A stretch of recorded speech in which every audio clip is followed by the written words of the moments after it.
So you can build characters very, very high in this game. You can see here as well, this is a list of the abilities that you can use in battle. It's multiple different classes all put together. It's really, so he is really super powerful. But you can also see on the rest of my characters, they have, similarly, I've invested them very heavily. These are legendary characters, but these are baseline legendary characters. Alice and Gerolf is his default name. You can name units in this game. I named this after one of my viewers. We played this as a channel point redeem originally, and I named it after the person who redeemed the channel points. This one is a limited legendary, so this one's a little bit more scarce. She's actually rerunning at the moment. We pulled her on her first run a while back. And then this guy, believe it or not, this guy's a general adventurer. He's a generic dwarf. Sorry, he needs a bath. They probably need a wash. They've been trawling through dungeons all day. I apologise. But this guy is just a general adventurer. He's a low rarity unit, and he is my highest damage dealer. And the reason for that is because in this game, higher rarity does not necessarily mean better. And that is really the crux of this game. When you pull, you're pulling for units that you want to get attached to. You're looking for units that you want to, that fill a slot in your party, that you want to accompany you. And this game is a game of adventure. It's a game of companionship. You see your adventurers after every battle. You talk with them at the inn. It's a journey. It's an adventure. It's a single player game. The multiplayer element of this, the live service element of this, is something that you don't even have to interact with. This is like 200, 300, 400 hours of single player wonderful dungeon crawler content, and it's high quality at that. It tells a real story, and it introduces you to characters that you want to keep with your adventures for a long time. I haven't replaced anyone in my party for about 4 months. I have no plans to anytime soon. These guys, these four, have been with me since the very start of the game. I had these within the first week, and I haven't moved them. There is not a huge amount of power creep in this game compared to most similar games, most gacha games. This is a game where you can keep your characters, you can build your characters, and you can help watch them flourish and grow for months, years maybe. Who knows? It certainly hasn't reached a point yet where I thought to myself, you know, I really need to replace these characters because I can't do the content anymore. Quite the opposite, in fact. I don't want to replace them because they're really strong and I'm super invested in them. So yeah, very anti-typical compared to a regular gacha in that respect. What else can I answer here? It's a lot of skills. How many character souls did I consume? Okay, so firstly, we're not consuming their souls, okay? We're giving them a nice little retirement party. This is the system, okay? This is inherit skills. This is one of the things that you can do with your adventurers when you pull them. You can inherit them to other characters. This guy teaches heavy attack. That's a very, very good, solid attack. So if we wanted to raise our heavy attack on here, we would have to inherit 5 of this guy. She's already at level 3. The first rank is 1 copy, and then it's 3 copies, and then it's 5 copies. It obviously gets harder and harder, but the attack gets better and better and better as you invest more things. It also costs more SP though, so you can use this less times in a combat. It is still balanced. It isn't like you're just getting it better and better and better and there's no downside, but it gives you the option to mark it up. Then sometimes when you summon, they can have this extra thing. This is about a 10% chance, I believe, for them to have this mark, which lets them inherit a rarer, more potent skill. In this example, this is an ability which allows you to deal extra damage with close and mid-range weapons. It's a very chase ability, and it's something that you can inherit to people who aren't fighters. Usually fighters alone get this. And that's what this game is all about. It's about building up characters and giving them skills that they don't normally have access to. And over time, you will just get stronger and stronger and stronger, and you'll be able to take on things that you couldn't take on before. And you'll be able to do all of this off of the free currency in the game. This is not something you have to spend a fortune on. This is not something you have to spend anything on. There are plenty of free-to-play players in this game who have cleared the entire game. In fact, I've seen people clear it with level 40 characters, low-level characters. I've seen people clear it with no-name characters. You know, the generic, the very most generic of the generic. The game is very hard, but you learn, and most of the power comes from knowledge and gear. And gear is good because it rolls all of these stats, and these stats are super hard to get elsewhere. Gear is something that you can get in this game through grinding. Grinding you can do endlessly because there's no energy in this game. If you want to play a couple of hours at the weekend. You can log in and just grind for a couple of hours. You can have some fun. You can maybe get some gear upgrades, and there's no like real importance to log in constantly. If you want to grind this game 16 hours a day, you can absolutely do that. You can go hog wild. The only thing that's going to stop you is if you fly too close to the sun and you get your characters killed. If your characters are killed, you need to wait to resurrect them probably, or you might end up having the same issue that we saw in that little video a while ago. Your character's soul may be released from its body. But there's no issue with that. You just have to wait until their fortitude, which is this little yellow number here, ticks up past 50. Once it has reached that, you're safe to resurrect your party. It will cost you gold though. It won't be free. You will have to spend your well-earned adventuring funds on resurrecting your characters. So even if you obey the rules, you're still going to be punished for misplaying, for going too deep, for trying something that is beyond you. But of course you're rewarded for that as well, because it means that you can push on, you can get better gear. So you've got this dichotomy constantly of like wanting to push further into the abyss, but also kind of maybe wanting to sit back and get a little bit stronger. One-star characters in this game are low-key busted if built well. Yes, so even the lowest rarity units in this game can be quite strong. The elf mages and the dwarf fighters, dwarf figs and the human figs, they can actually be reasonably strong. You can use them in any party. And again, people have cleared every piece of content in this game with even the lowest rarity characters with quite low investment. Most of it is just knowledge of what they're doing. So that is something that you can only learn by playing the game and probably failing a number of times. The number of times I have died in this game is innumerable. Yeah, so beyond the inherit system, you can discipline characters, you can raise them up. This is a standard kind of dupe system that you may have seen in other games. And eventually your discipline goes up and your characters get stronger. They get little bonuses to all of their stats, and that mounts up over time. You can also dismiss your adventurers in order to get guild tags. Guild tags let you progress through the ranks in the guild. Let me see if I can find the right page. Training room. So this is the training room. This is where you can increase your guild members' ranks. This filth brings to mind grade up. unpleasant memories. You have to take exams for each rank. You can take them every 10 levels, and you need tags in order to raise them up through the ranks. And the best way to get those tags is you can get them over time, but you can also dismiss your other adventurers. And that will allow you to accumulate enough tags to combine them and give them the ability to be able to take on those higher exams, to be able to progress to the next rank. So every single pull that you make in this game is useful in some way.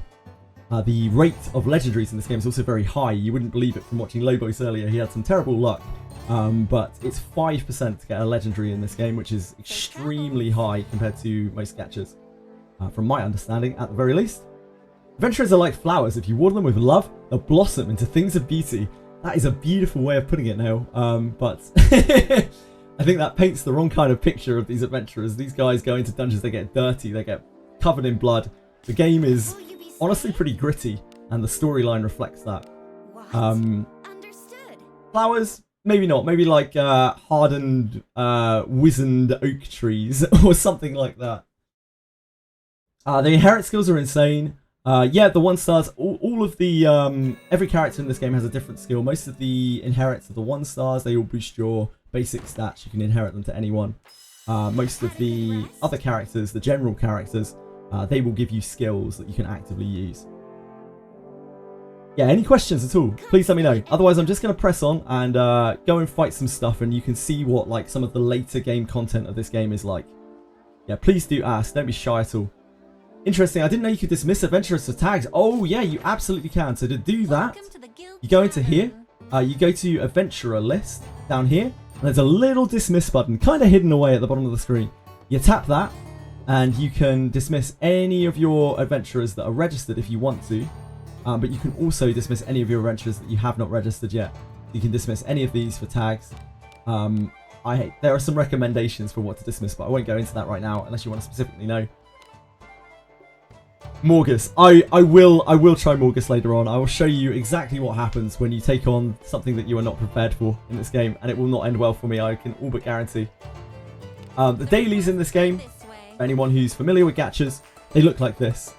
They're very, very simple. They take a couple of minutes, and they're honestly, you can kind of ignore them. They don't really give you that big rewards. As I think Lobe's mentioned, or someone in his chat mentioned earlier, you can pick up these supplies, which are the only things that are super duper worth getting. You can get a week of these at a time, so you don't even have to log into this game every day. You can just play it when you feel like playing a bit of old school dungeon crawler. And that has bitten a lot of people, a lot more people than I thought it would in this game. A lot of people who I never expected to play this kind of game have played this game, and they've actually really enjoyed it. It's really gotten its teeth into them. I think the large reason for that is everything in this game feels super satisfying. When you get something done that you're struggling on, it feels so good to sort of overcome it after a series of like minor upgrades, be it gear or characters or inheritances, or you've just shifted your gear around or something like that. And then it just all suddenly clicks. And you feel like a god until you're reminded that you're actually a little ant about 5 minutes later.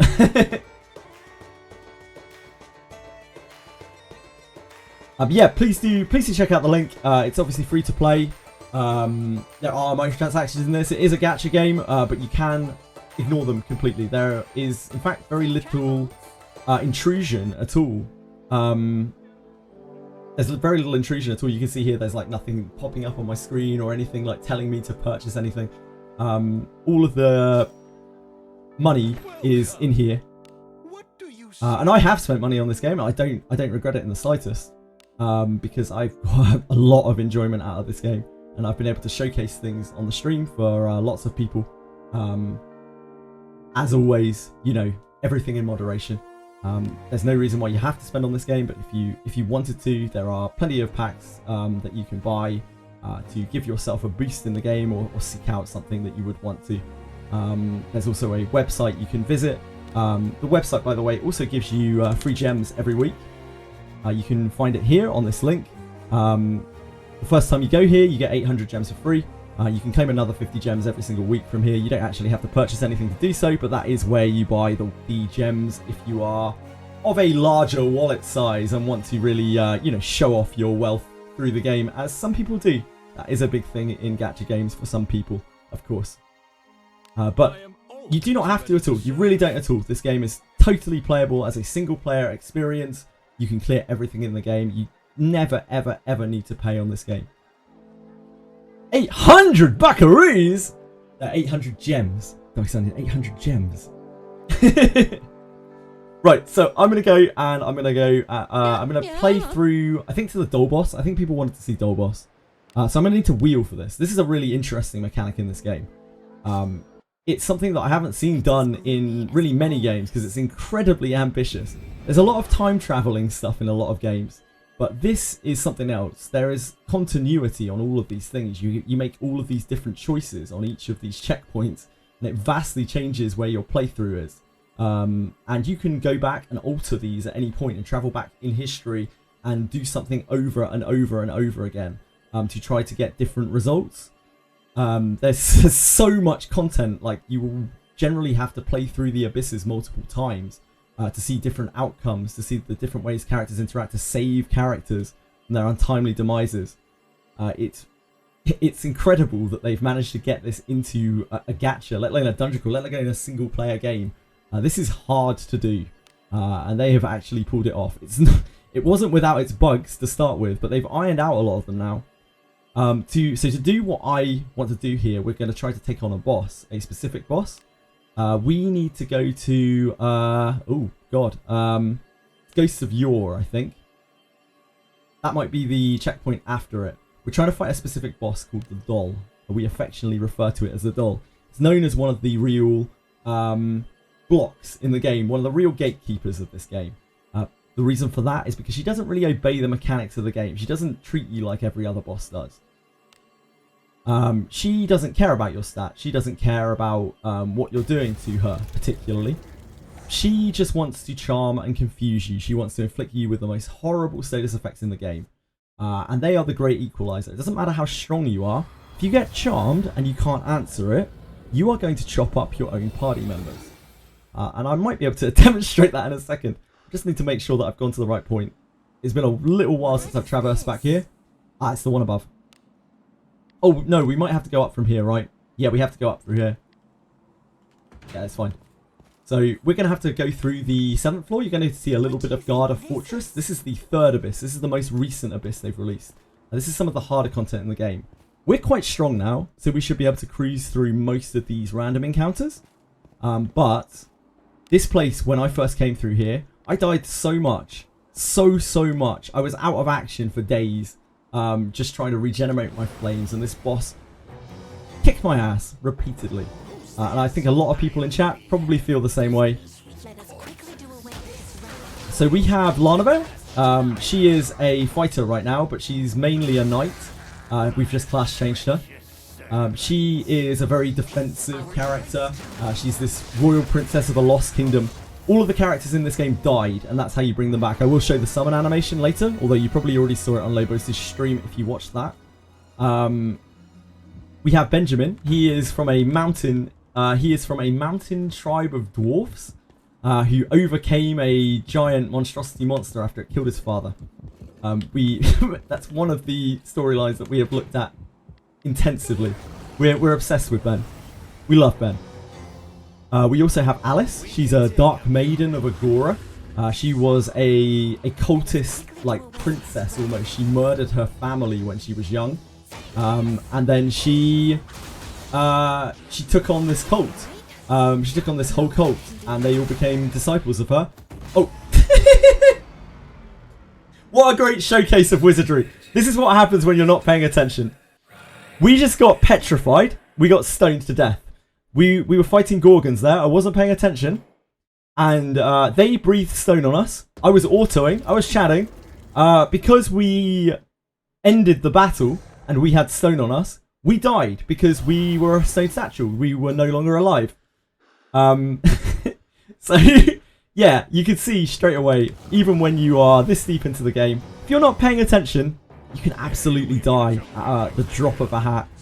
This encounter is actually pretty horrible. I will try to order it again, but I'll pay a little bit more attention.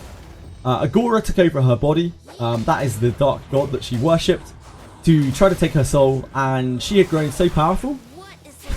She had grown so powerful that she was like, nah, actually, I'm going to take control of you. And now she just has this thing housed in her body. You can see it flickering on her. Her skin constantly turns dark. And she gets these runes and sigils all over her body, and her voice shifts down to this horrible distorted voice. I'll show you it in a second when we get out of the battle. This is Rene. She's a ninja. Ninjas can instantly kill things. She was from a lost tribe of shinobi. She is very evil. She loves killing. Who can blame her? And this is Gerolf. His default name is Gerolf. He's a dwarf who made a pact with a devil. And these guys together, they make up my core roster. They are what I use like 99% of the time. I'm very, very attached to them. I love them very much. And I would feel really bad replacing any of them at this point. I feel like we've grown so attached to them in our adventures together. And I really do mean that. This is a game where it's hard to replace your characters, but like emotionally almost even. You just get that kind of feeling when you've been adventuring together for so long. You've been going through dungeons. You've spent thousands of hours together. You see them after every battle. They talk to you every time you bring them up. That's weird. They're coming up. Alice? Want to come? You want to come show yourself? She doesn't right now. We need to cure that stone. Blessing of Agora.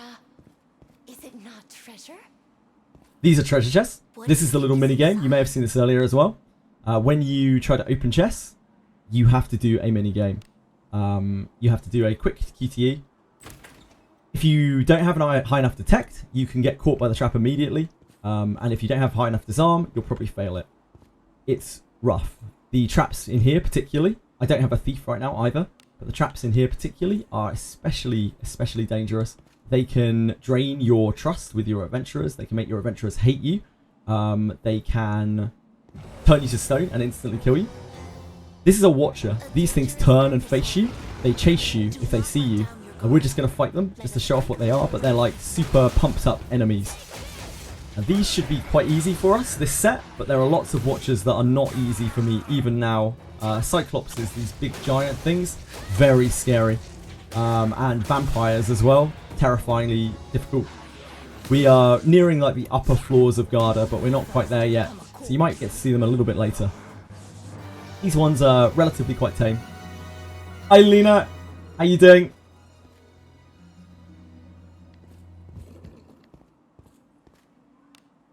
Right. This floor wraps around in a circle, as far as I'm aware. But it's been a little while since I've gone through here. Yeah, I hope your cat's feeling better, Lena. I'm sorry your little kitten's sick. I'm really, really sorry. Hope everything's alright. It's nothing too serious. This Necrocore, this horsey man, he has loads of insta-kill attacks. He has some really nasty, big, dark AoEs. We are probably strong enough that we can just go through this, but sometimes he will still instant kill us. When I was first going through here, we would have to... You can see that's still quite a lot of damage. We've also been swapped here and I didn't realise. The Minotaurs do an attack which swap your formation, and front row characters in this game usually use short range weapons. So when you get swapped to the back, they suddenly don't do any damage. And that's exactly what's happening with Benjamin here. He is suddenly struggling. We probably need to heal, or we can actually die at the back here. I don't think we can really do that much with what we've got going on. We try to kill this.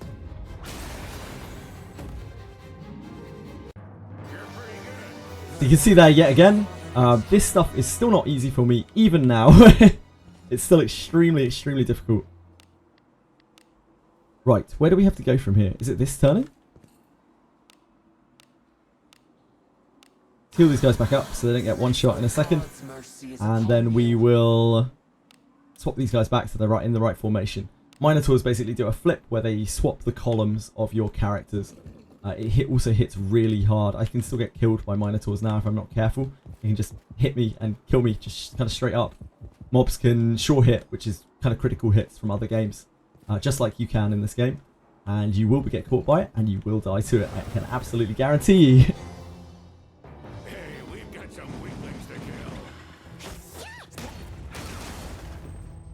Again, if you have any questions or anything like that, please do ask away. I'm more than happy to answer absolutely anything. You see a Minotaur attacking you in slow motion. Yeah, unfortunately, the short hit rate comes in. You know instantly when the game slows down, when something's attacking you, that you're probably about to get short hit. And you're probably not going to like it very much.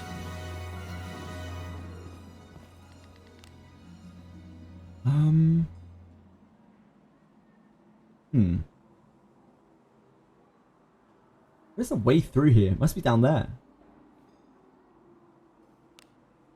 Maybe we need to wrap around further. No, there's an extra segment over here, isn't there? Yeah, there's an extra segment.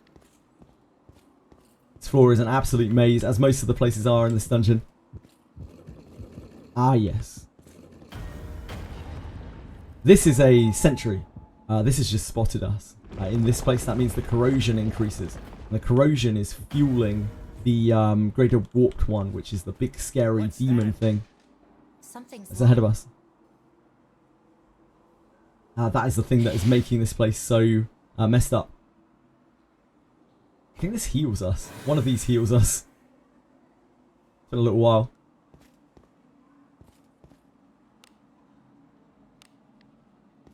I think that is a trap room, if I remember correctly. How do I equip 2 daggers?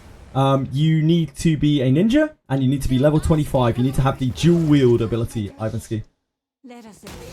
This is a Cyclops. I'll show you what happens when I try to auto this. We might be able to get through it, but I doubt it. Cyclopses hit unbelievably hard, especially on Benjamin. Concentration means that they are souped up, mega amped up, and now its next hit is going to hit like a train. Doesn't hit us too hard because this isn't a Watcher version, but the Watcher version of this hits unbelievably hard. Probably more than twice that. Usually one-shots our characters. It has type disadvantage against Lana because it's wind, and this Lana is fire. And even still, she takes a huge chunk of her HP.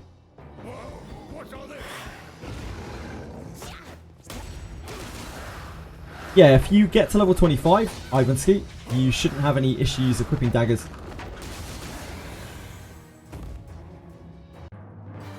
One 100 on Ben usually. Yep. Ben usually gets absolutely decimated by those things. You can see there, we've just failed a trap. This one is not such a bad one. We're not on the very worst floors of Garda yet. Unfortunately, my knight is not particularly good at doing these traps. But it is what we had at the time. The main character can change class freely, but not in the dungeon itself. Sinister Whispers. I don't think we get them on this floor. I think it's next floor and up, Sinister Whispers. Do not need that chest right now. What we need to do is find our way over to that section. I think it is over here. And then to the south.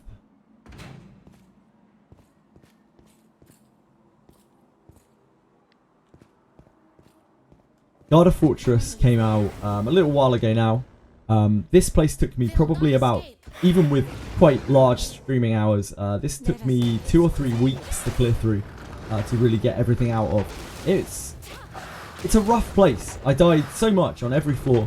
Almost every day we were struggling against our flames. When you die in this game, you might have seen earlier, you have 3 flames. They regenerate every 2 hours. And while you have a flame, you can use one to get all of your life back. To reset yourself and go back before the fight. Are there secret walls in this game? They certainly are. El Campesino. El Campesino? Oh, Elkel. You're going to have to tell me how to pronounce that. I'm so sorry. Yeah, there are secret walls in this game, especially in the later dungeons. The place that we just did, the ninja dungeon, that has secret walls all over the place. El Campesino. Yeah, it must be that, right? El Campesino? I'm so sorry for butchering your name. Please leave this team. You need not sully your hands. Let us quickly do away with this round. El Camp. Gotcha. El Campesino. Thank you. Thank you. I appreciate it. I feel very awkward not being able to say people's names. Some people are very attached to their usernames. Some people don't care, but some people are very attached. I don't want to insult anyone. We've just set off an alarm trap here. That's spawned enemies around us, and if we don't move quickly, we're going to get overwhelmed by them. Die from the farms, El Campesino. Thank you, I'm sorry, I'm very ignorant. I'm ignorant of other languages, I apologise. I know a little bit of French, and that's about it.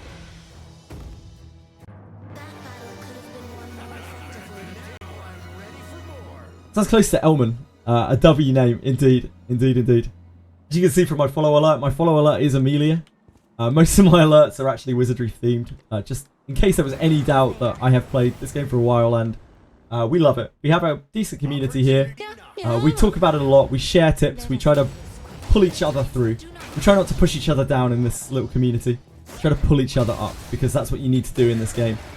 If you try to take on this game by yourself with no knowledge, even with a huge wallet at your back, you are going to find yourself in a lot of trouble. You're going to find yourself confused. And I've had to advise people who have whaled a huge amount of money on this game on how to actually use their characters and how to build their teams and what to use and how to take on things, because this game is complex, it's difficult, and even with a huge amount of money, it's not something you can really brute force. It's something that has a lot of finesse to it.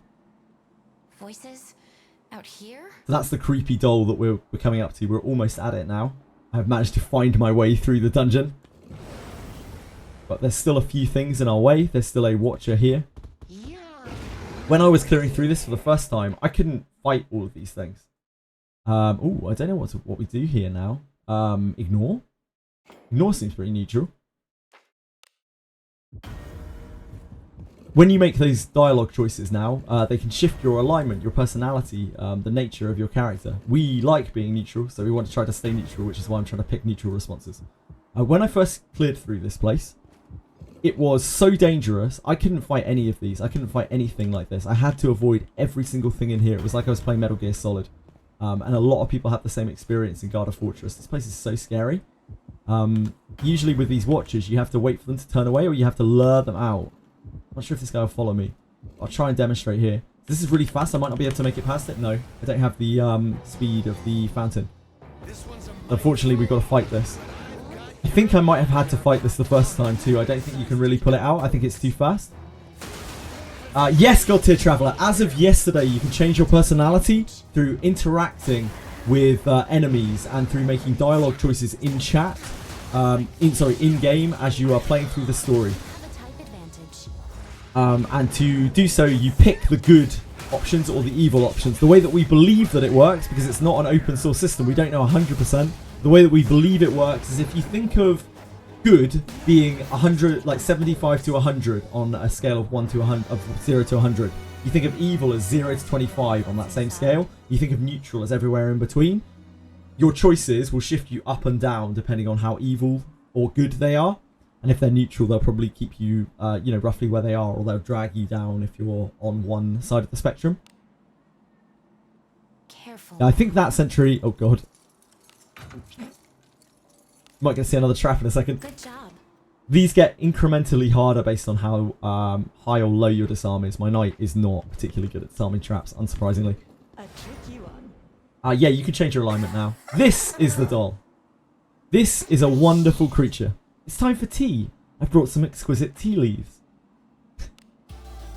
We had the dialogue on auto, I'm sorry, I wouldn't have skipped it otherwise.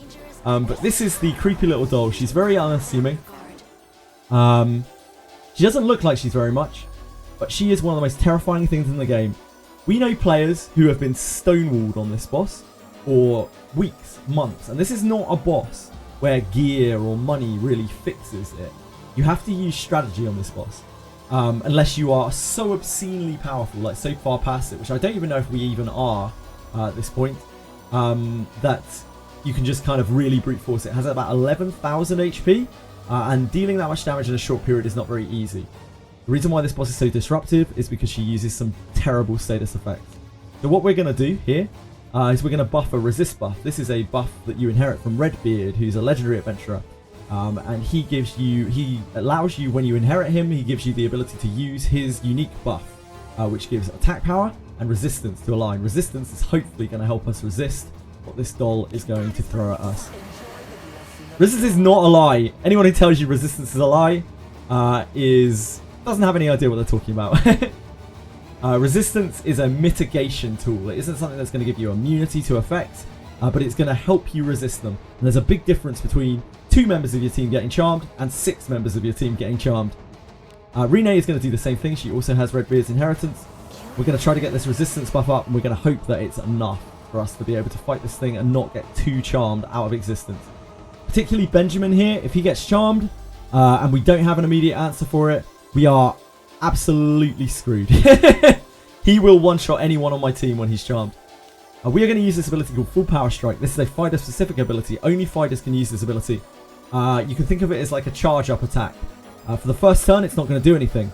For the second turn, if he's still conscious, if he hasn't been debilitated, which is a hell of a risk on this, he will fire off a very powerful attack. So we'll see if he can get away with it. Likewise, we're going to do the same with Lana. Petulance. This is a very easy to deal with attack. Dance is her confusion attack. She has a very wide set of moves that she can do. And this fight can often sometimes just come down to plain variance, which is it's a recurring theme in the Wizardry games. In the Wizardry games, really like to mess you up. And you've got to be a special sort of person to really enjoy these games. You have to be maybe a little bit of a masochist, where you have to really enjoy a challenge. You have to enjoy that feeling of satisfaction when you overcome something you've been grinding your head against.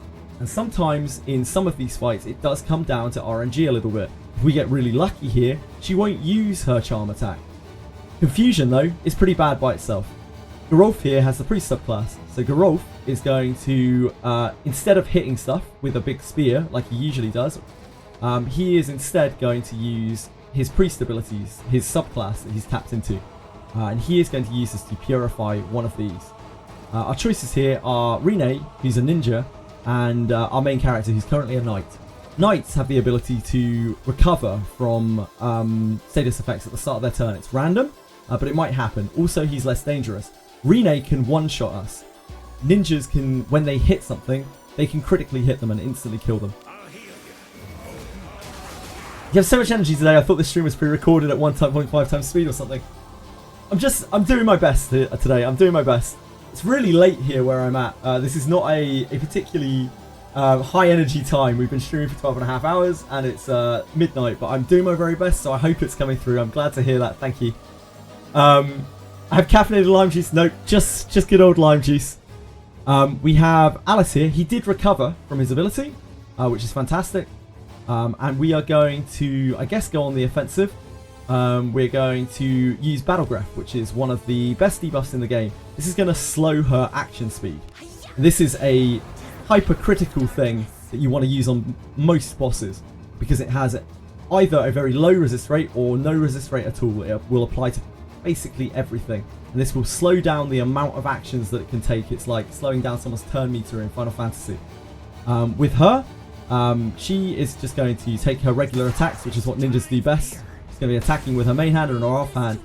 Benjamin comes in here. He's our biggest hitter. And because we are quite powerful at this point, the 2 full power strikes are enough to finish this thing off. Notice there she didn't use her charm. And because she didn't use her charm and we have enough damage, we just sailed through it. The next boss I'm going to show will probably test us a lot more. That is the power of fighters. And fighters are a very basic class in this game. You don't need a super powered fighter to be strong. You can use general adventurers as a fighter. This is a general adventurer. Benjamin is arguably one of the best fighters in the game. He does a huge amount of damage because he has a thief subclass and thieves hit really, really hard. You see there he was hitting for about 2,000 damage with each strike of his full power strike, of which he does 3. And it did about 6,000 damage. That's like half of her health. Outspeed Doll and Prey. Some people do just go through that fight based on pure variance. Other people, not so much. Other people can take this fight in a different way. When I first did this fight, I had to load up my entire inventory on scrolls. I had to unequip my weapons on turns that I wasn't attacking, so that when I got charmed, I wasn't instantly going to kill my own teammates. And I had to bring Bardios scrolls, which are divine power scrolls, to blast the boss in order to whittle it down safely without killing my own teammates. This game is brutal, but you can see in the 4 months or so since then, my team is now powerful enough to really take on that boss without too many problems at all. The level cap hasn't been raised. My party hasn't really got any stronger. What's changed is my gear. My gear has got stronger because I've farmed more. And that is about 95% of your player power in this game. It isn't from spending money. It isn't from having all the characters, all of the modern characters, the flashy characters. It's just from gear. If you grind in this game, if you like grinding, if you enjoy grinding, you can be on a pretty even playing field with people who are spending a lot more money than you. Not that it really matters, because it's a single player game and you're playing through it at your own pace anyway. There is no pressure, there's no competition, there's no need to keep up. You progress at your own pace and you feel good when you get there. Sometimes you come back and you show yourself how far you've come, like I've just done here. I was surprised at how fast we killed that. Feels absolutely amazing, like to be able to come back to something that we struggled on so much and just blast through it like that. It feels so liberating. Like, hands up in chat if you struggled on that boss. I know we have a lot of people here who have played this game for a while. I'm sure it's going to be basically everyone who has been here. Very few people have like eked their way through that. It's just so hard. When you're dealing not that much damage, it's so hard. She will have at least 4 or 5 turns. She can charm you every single turn. And you have to weather your way through it. Even the confusion is bad enough. I like the Legend of Grimrock style dungeon games. Of course, of course. Anyone got any suggestions for games like that one? Single player games specifically. I preferred Legend of Grimrock 2 to Legend of Grimrock. I don't think there are many games that are like super similar to that grid style gameplay. This one, I mean, is fairly similar to that in a lot of ways, but it's entirely turn-based combat. Obviously, Legend of Grimrock is a little more action-packed. So not exactly the same, but this game could certainly maybe scratch the same itch. You might want to give it a try. There's also Wizardry Mad Proving Grounds remake if you're looking for something that's strictly single player. That came out a few years ago now, and that's a pretty decent like single player version. It's similar to this. I don't think it's anywhere near as good as this, but if you want a strictly single player version, you could take up something like that. We're going to have to wheel again here. We're going to go to the inn, we're going to have a little quick rest, and then we're going to take on something considerably harder than that was. So we're going to go to the Greater Warp one itself.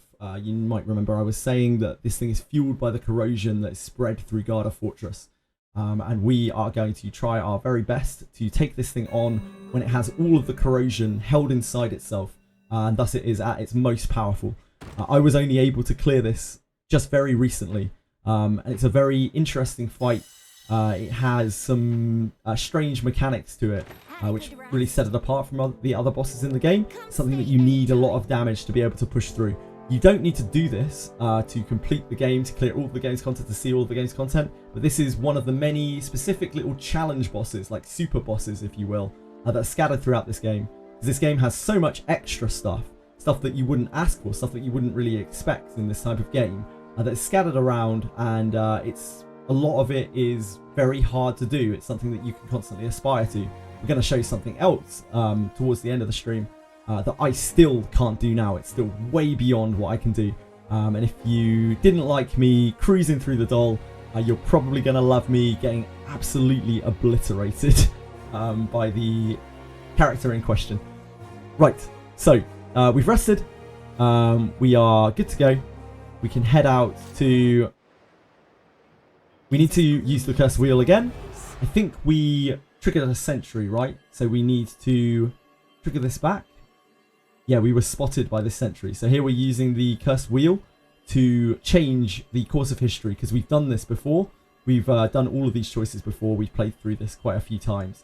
So rather than that corrosion sentry spotting us, we don't want it to have spotted us. That means that the Greater Warp 1 is going to keep all of its corrosion inside its body. So we're going to head up to this checkpoint. This is the last checkpoint, the very last checkpoint before the final boss of this place. Just for reference, you know, this is spoilers of The Last Abyss. I don't think there's anything that's like super story critical here that's going to really ruin your experience. But, you know, just in case, this does have spoilers of the last boss in it. But of course, this is just the boss of this abyss. Every abyss has its own boss, and we will, before too long, be getting the 4th abyss, which will be full of incredibly scary stuff, which I no doubt will die on over and over and over. My favourite streams I've done on this game are where I've been progressing through the new abysses, trying to work out everything, trying to, with everyone in chat as well, trying to figure out between us like how to get through X content. The feeling of community in this game is absolutely fantastic. And we try our best to perpetuate it and keep it going as much as we can. This is a fountain. I don't really need to do this, but these are scattered throughout the dungeon. These will let you heal up usually on very critical floors. Not always before a great challenge, but sometimes before a great challenge. If we interact with this, we're going to use up the fountain. You can only use them once per clear. And you can see here we actually have a dialogue with Benjamin. When you go to campfires, when you go to taverns, your adventurers want to talk to you. They want to interact with you. They want to learn things about you. And they want you to answer in certain ways. And depending on how you answer, if it aligns with the character, it can increase your companionship with them, your trust with them.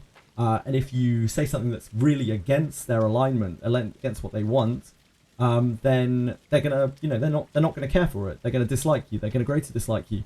When a character likes you, they will do all sorts of things for you. They'll treat you differently. Their whole demeanor towards you changes.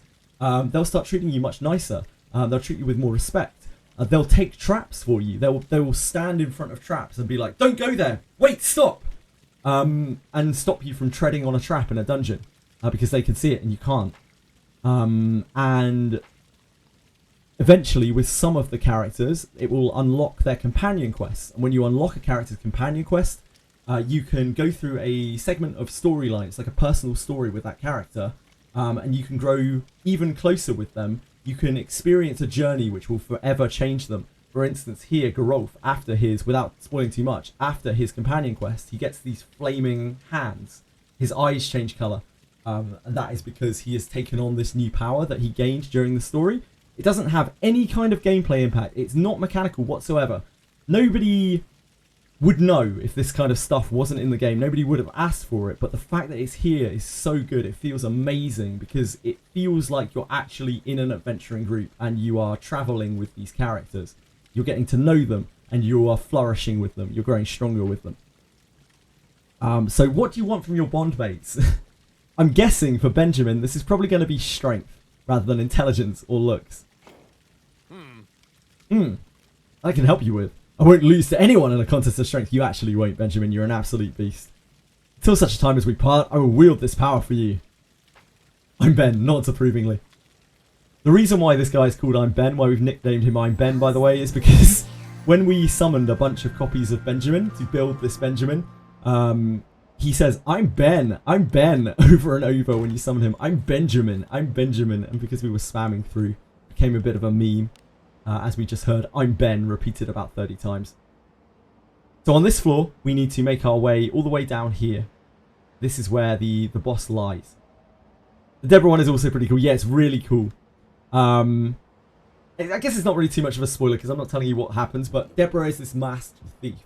And when you complete her companion quest, she will take her mask off and she will finally reveal herself. She'll stop using a fake voice and she'll treat you very differently. She'll treat you like much more personally. Again, there's no kind of mechanical effect. Oh, I'll talk you through this in a second.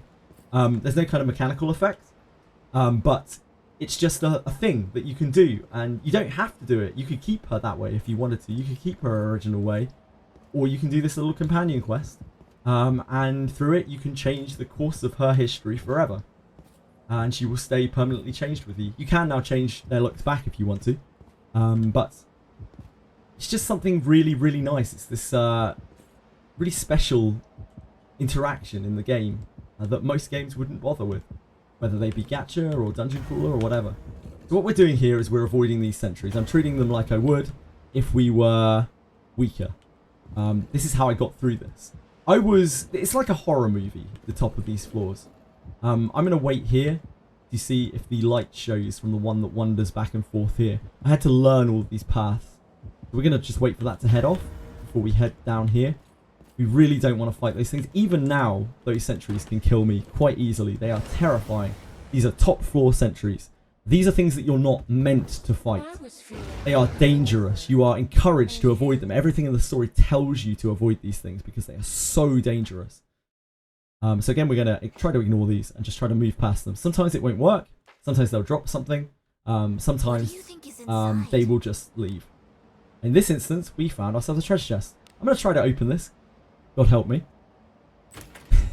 The traps on this floor are terrifying. They are absolutely awful. If we were to trigger a trap, anything could happen to us. We could just straight up die. We could ruin our trust with one of our bomb mates. You really need a thief in this game. And I'm not obeying the laws of the game right now by not bringing a trap finder with me. Generally, it would probably be smarter to just ignore the traps at this point if you don't have like a thief or something specialized that can do it. You can't really do without a thief in this game. Not long term. Not if you want loot, at least. If you can ignore every chest around, sure. Go wild, but probably not the best way to gear up your party and get stronger. It also good once you can kill those enemies. Yeah, it really does. Like when you can finally take on these enemies, it's so strong. Lulinade, by the way, the ghost encounters you, accompanies you all the way through your journey. And as you learn more and more about her, it turns out she's not a sweet little like Na'vi companion who guides you in the right direction. She's really messed up. Like she's lost a lot of her humanity. Maybe it's because she's been dead for a long time. Maybe it's because she's being corrupted by something else. We don't know. We still don't know. We probably won't know for a really long time, but I'm super interested to find out. And I thought she was a very dull, bland character at first. As you learn more, it turns out that she's like a serial liar. She's quite sinister. She's vindictive. She has a great deal of malice towards people who don't show her respect. She's horrendous. Yeah, she tells you to die a death. In most games, your guide character will, they'll always guide you. In this game, if you do bad things to Lulinade, she won't appreciate it. She will tell you to go screw yourself, pretty much. She'll be like, oh, I would help you, but actually, you walked through me. So you're not really showing me any respect, are you? So I don't see why I should show you any. I'm not going to help you. You work it out for yourself. If you don't treat your characters and companions right in this game, they won't take it well. She's a spirit animal. She's my spirit animal as well, dude. She really is. I love her. Lily's an amazing wife to you. I'm not sure she would be. I'm actually going to skip through this. Not because I don't want to talk through the story, but because I don't want to ruin the story here for people who might want to see this. Oh! I've actually screwed it up, haven't I? No, I haven't. No, I haven't. Alberio, the culprit.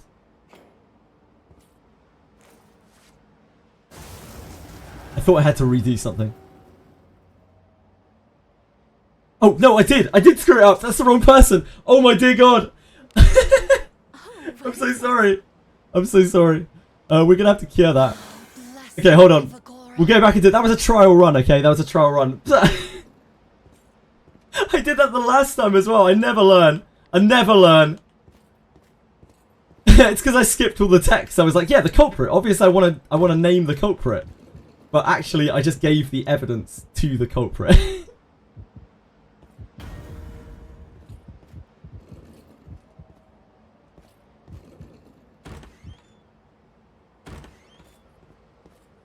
Whoops.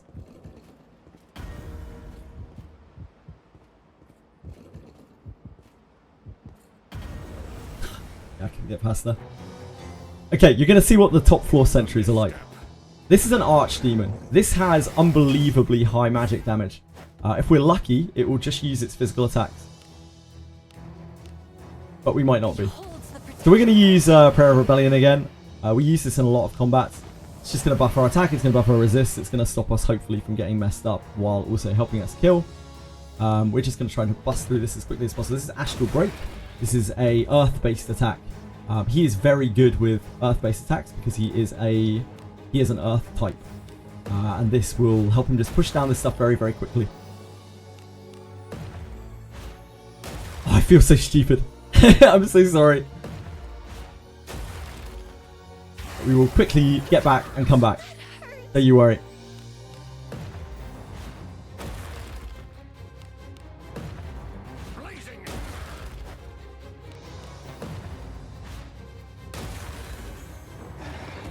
So he decided not to use any of his horrible magic attacks, which was fortuitous for us. Try our best to open this. Good job. And you can see, like, because I'm a knight, I'm not a thief. The bars are quite small. They actually get a lot smaller than that. Those are quite generous chests. Oh, I can't quite squeeze by. This is the Cyclops. This also has a vampire with it. And these succubi can charm. So this, again, potentially has the has a chance to kill us. Every one of these encounters has a chance to kill us. We're strong enough that we can, like, damage through a lot of it now, but the Cyclops is very hard even now. It has so much HP, and it has, like, an enrage on it. So we're going to use Full Power Strike again. We have 3 fighters here. They're all going to try to do that. We hope we don't get charmed. We didn't get charmed. It's fantastic. We're going to slow down the Cyclops. This thing can very easily kill us. We're going to heal a little bit here.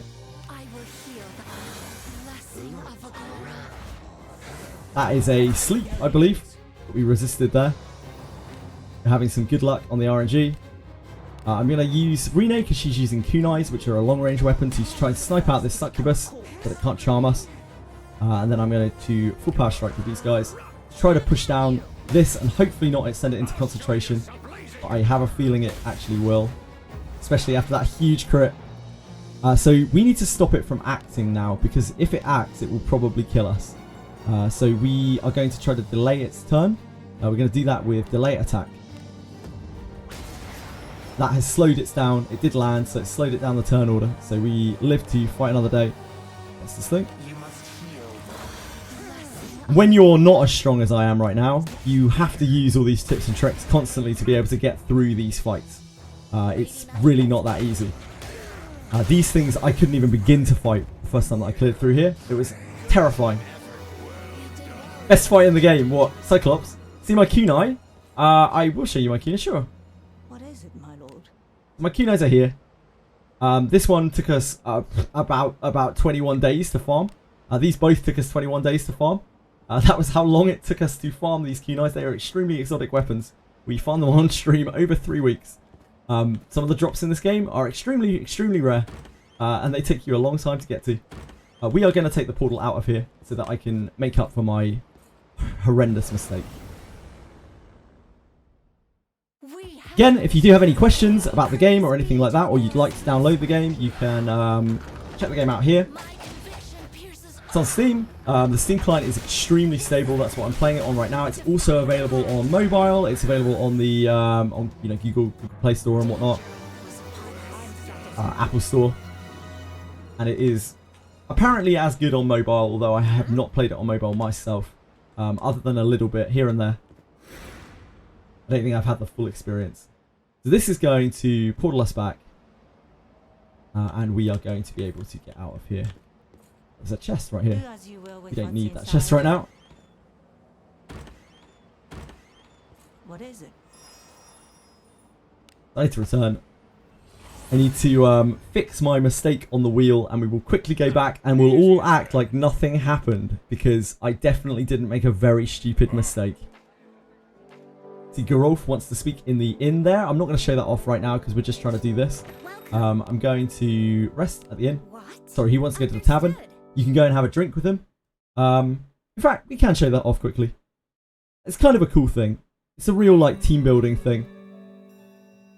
It's similar to the campsite scene, but it's set in a tavern and you get to drink with your companions. Come stay anytime. It's just a very, like, wholesome kind of, we had a horrible adventure, let's relax, let's blow off some steam kind of thing. Oh, we rest at the inn. Sorry. Resting at the inn stops it. We'll get another one later, it's fine. Safe travels.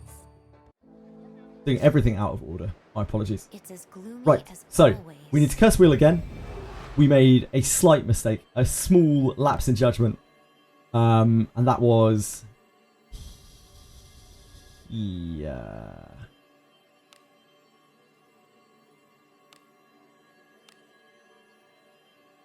identify the mastermind. That's still right, right?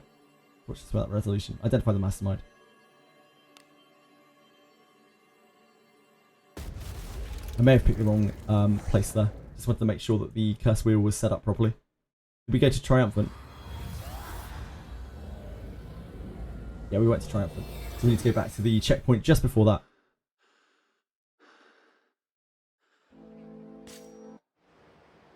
It's as gloomy as always. Here we go. So we just need to clear through that floor again. We'll do the stealthy thing again. And this time I will choose the right dialogue option. Because I have played this game before, honestly. Yes, I'm trying to do Zero Corrosion. I just messed it up, Schreider. I chose the wrong dialogue option. An absolute idiot. Daggers. Daggers are much easier to get for starters. 21 days for a red kunai is crazy. I recently picked up Rene. Definitely looking forward to that grind. You have to be a special person to enjoy that kind of grind.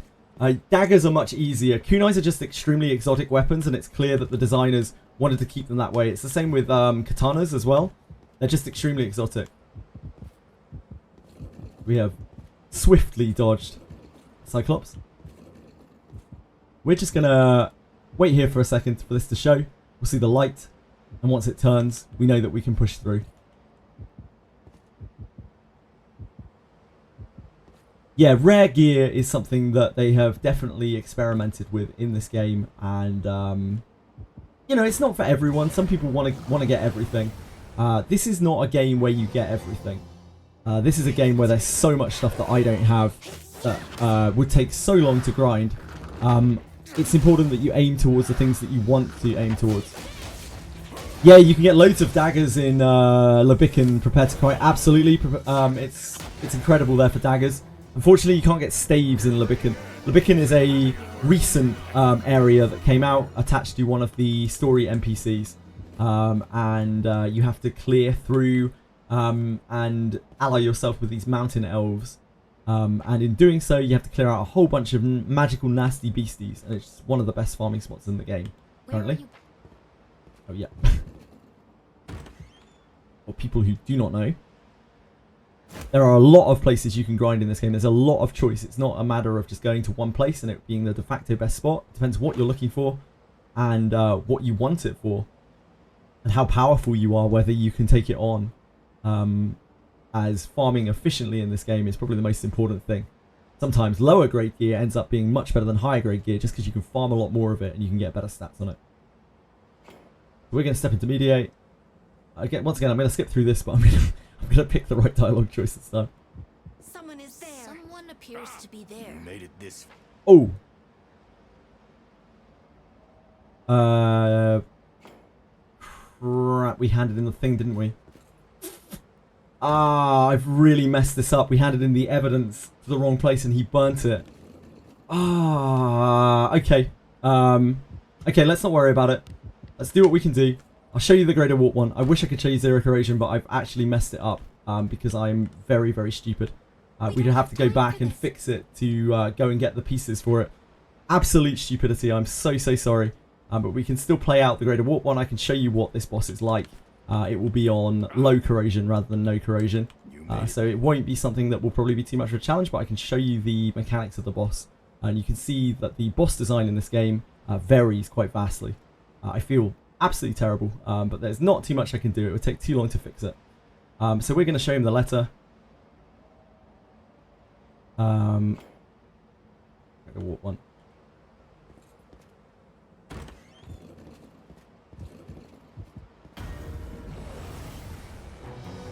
This is something that I have killed a lot of times. This is the other formation of the Cyclops. This thing equally terrifying.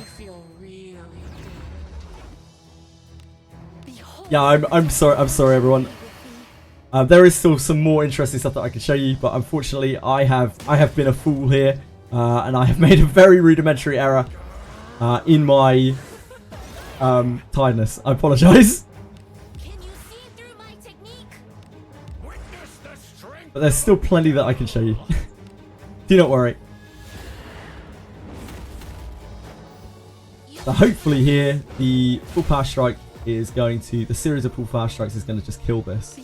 If we don't sure hit enough, that might not happen.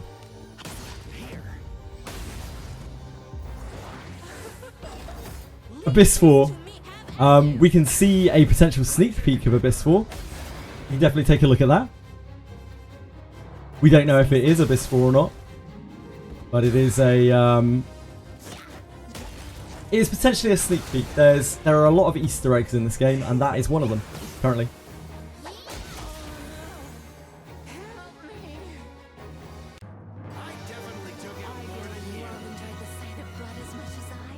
So again, this tower doesn't have corrosion in it, but unfortunately, because we didn't identify the mastermind properly, we don't get to do anything. We don't get to fight the very scariest Warp 1. When you walk through here, this terrified me the first time that we did it. When you walk through here, everything gets gated off. Then you have to fight these horrific little beholder things. We affectionately call them Fred for some reason. I don't know why, but we do. These things, when you first fight them, they are legitimately harder than the Greater Warp 1. They are absolutely terrifying.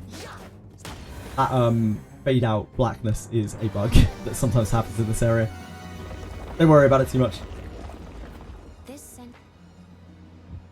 What is this? And then we have to interact with this. This is the power of the right hand reversal. There are so many things that we can do with our right hand in this game. This one in particular allows us to move and control these golems and send them through walls and to activate switches. It's like some Zelda stuff, you know?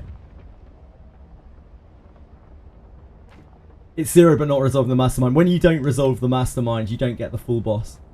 I only found out recently, by the way, that you don't have to stall this out. You can jump down here. Little things that you don't realise for a really long time. You can just jump straight down to aid the knights. And I had no idea. I only found this out through someone else telling me. Which is how we find out all of the information in this game. Everything is a secret until the community figures it out. Again, that is part of the reason why this game is such a blast. You get to play it with... Although you're playing it by yourself and it's a single player game, you can work with loads of other people to help you get through the game by figuring different bits and pieces out and discovering the mechanics of the game. And without that community, without getting other people to help you, if you try to just take this on by yourself, you're probably going to feel really lost. You'll get through it. You'll get there. It'll just be a lot slower. And some people will enjoy that experience, finding out everything for themselves, but others will enjoy this community aspect of the game.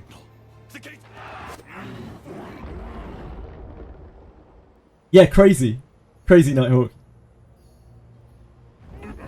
So, like, this is the Greater Warp 1. He's doing nasty things. Again, I don't want to spoil the storyline too much for people who might want to play this through. This is deep into the game, by the way. This is like 300, 400 hours into the game.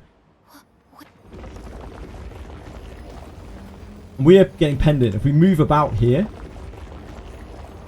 then we have no escape. We're not going to make it. And then we have nowhere else to run. We have no choice but to go and confront the Greater Warp 1. This, when I first did it, very, very scary. Very, very, very difficult. Probably won't be too much of a challenge now. Even the zero corrosion, we are at a point in our damage where we can kind of just overcome it now. But what this boss does have is very interesting mechanics. It has this first phase where it has these tentacles. It will pick you up. It will slaughter you. It will do these big AoE attacks on your party. Sometimes it gets a really nasty attack pattern where it can still kill me now. The boss battle music is amazing in this game. The whole soundtrack, honestly, is amazing. It has the same composer as Final Fantasy Tactics, I believe. Oh, we are swapped here. Whoops. We should probably swap back. We must have got flipped by a Minotaur. So the first thing to do here is to take out these arms, because they're going to cause us a lot of trouble while we're trying to whittle down the warped one. The left arm is quite squishy. The right arm is defensive, so we need defense breaking effects to be able to really harm this. Rene, who is a fairly squishy damage dealer, doesn't like hit for huge numbers. It's just going to take out that arm, and we're going to send the fighters who are going to deliver these huge massive hits against the right arm. This is all stuff that we had to work out when we first came through here, by the way. There's no guides for anything in this game. Guides are incredibly hard and time consuming to write because everything is so complicated. You pretty much have to experience everything firsthand or get people to help you with it. Get pieces of advice from people. Damage is getting through because the gatekeeper is resisting the apparatus. But it's... could it be that much stronger because there is no corrosion inside the fortress? This is the real power of... I don't think this actually is zero corrosion. This is just low corrosion, I believe, because we didn't do the right thing. I'm pretty sure. And I think I know that because it hasn't taken an action yet. So we're going to use Morlus here. That's going to reduce the defense on this, which should allow it to die. Yeah, this is not zero corrosion. Otherwise, we would have taken a much bigger chunk of damage. Still hits pretty hard, though. It's no joke. So we're going to use a group heal to top the front. I will heal the blessing of Agora. We are going to continue to whittle the left arm with Rene.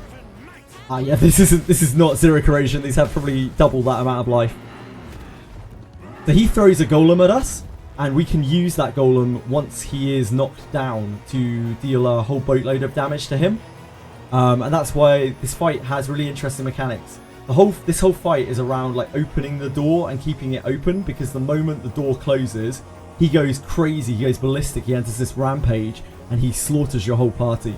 The reason why zero corrosion particularly is so difficult is because it has so much HP. You have to deal a lot of damage to get there. It also deals a lot of damage, but that's the least of your worries. It's just trying to chip through this amount of damage.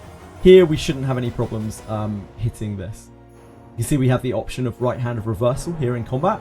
That is because we can interact with the golem. But we're not going to do that right now. We are just going to chip away at this. We're going to try to stack armor break to stack a second defense down on this so we can hit it even harder.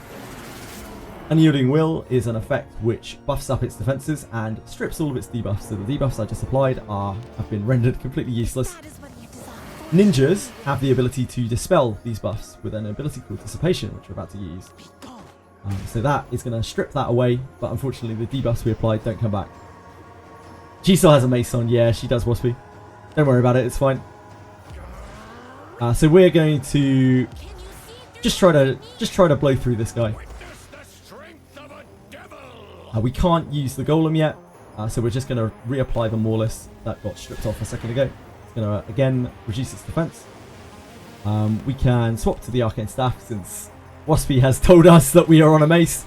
I use mace for auto battling with her because it never misses, and this thing can confuse. It's a very cool weapon.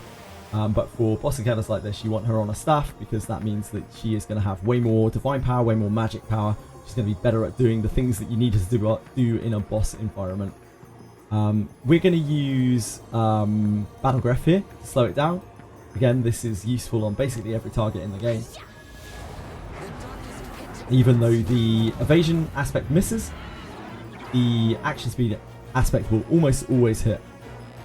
And then we're just going to proceed to slam into this as hard as we can.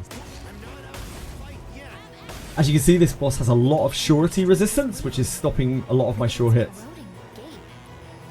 Surety is very good stat in this game. It allows you to essentially critically hit, do a lot more damage than you normally would. But this boss particularly is very near immune to it. It has a lot of surety resistance, a whole lot.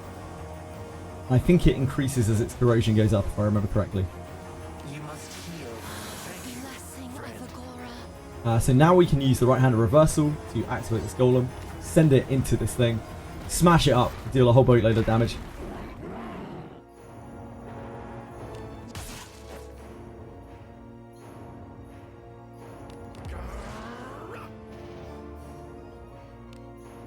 This is Astral Break. This is a melee attack, but it is going to increase the action speed of the character in front of her and the character behind her.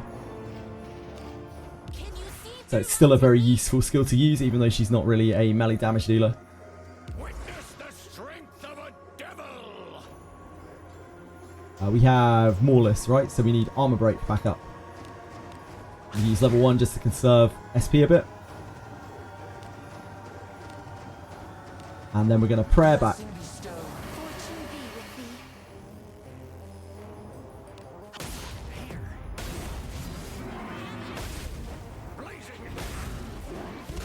We knocks it down again immediately. You can see the door is reopened to the maximum amount by knocking it back down. And we're just going to try to continue. Astral Break really didn't hit very hard there. That has a surprising amount of defense. Can you see through my technique?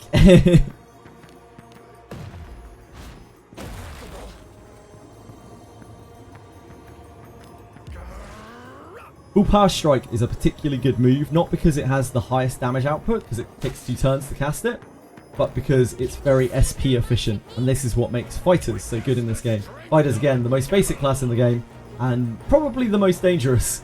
A really, really scary class, does so much damage. We need to reapply prayer here.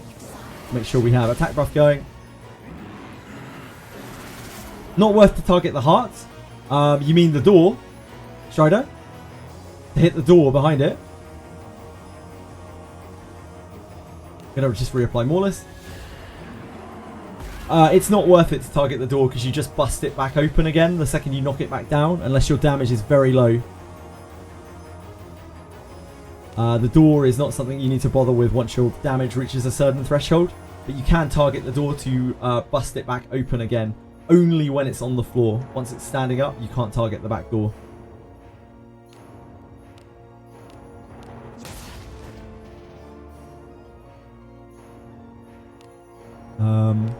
We have 1 turn of this, 3 turns of this. We probably want to battle graph it again so it's slow.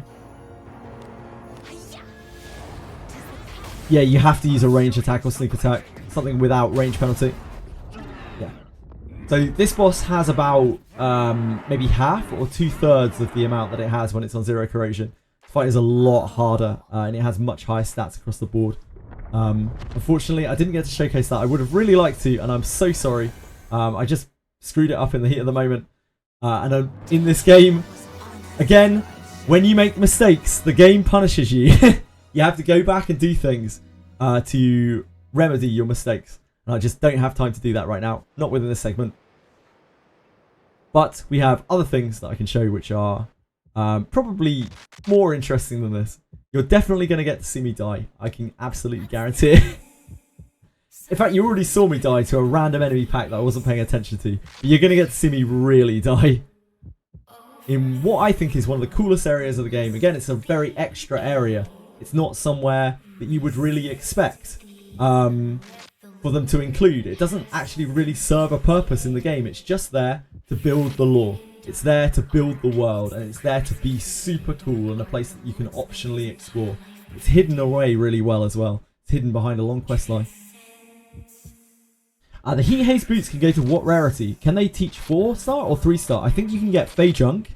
These are the new. This is the new dungeon. So So I'm not 100% certain on this, but I believe you can get Fey Heat Haze junk, which will drop up to 4-star and up to purple rarity. God tier traveler.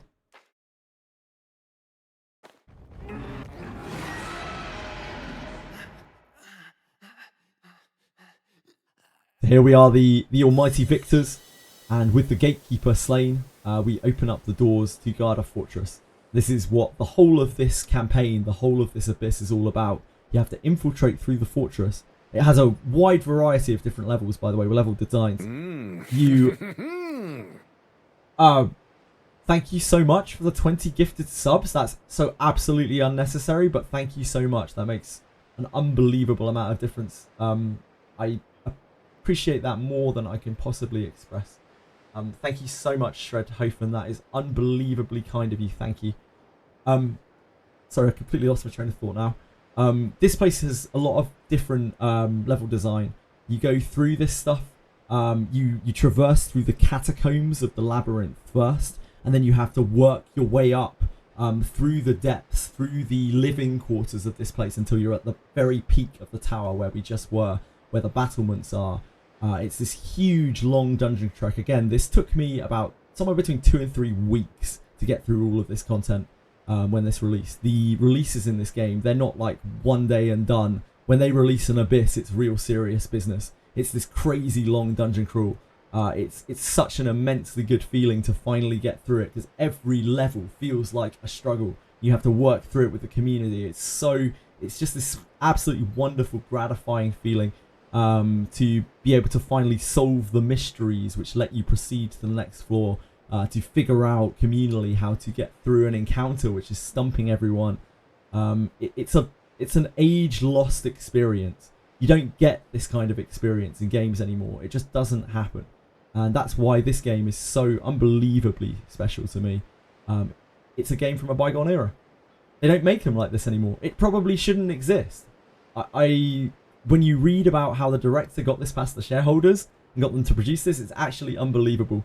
And the director must be this incredibly passionate gentleman from what we have read about him. He has a real vision for this game, and he wants to see it be completed.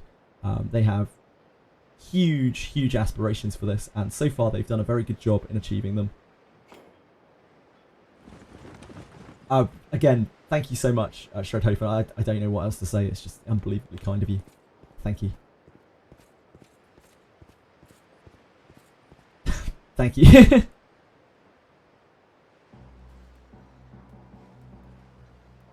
Again, I'm very sorry that I screwed up the warp one there. It's just very easy to make mistakes in this game, and I should know better. I should not have done that, but we will try to push on to something else. Not settle on it too much. So we're the victors of Garda Fortress. We can now leave. This is not the best ending that you can get. You can get a better ending than this. There are multiple endings to every single story in this game.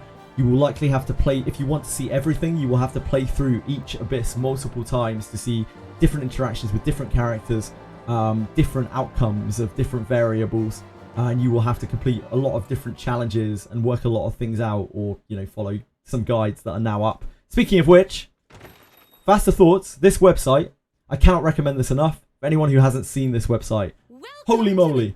The people who maintain this, it is a total passion project. They earn nothing from it, and they do absolute God's work. Without this, so many players would be lost in this game. It is our reference point for a lot of things, and it's where a lot of our information sort of goes to and comes from. Again, it's this kind of symbiotic process where the whole community helps each other out. We all try to support each other, and we try to get you know, things like Faster Thoughts website updated so that everyone can make their way through the game at their own pace and enjoy it to the best of their ability. Some people like working things out for themselves.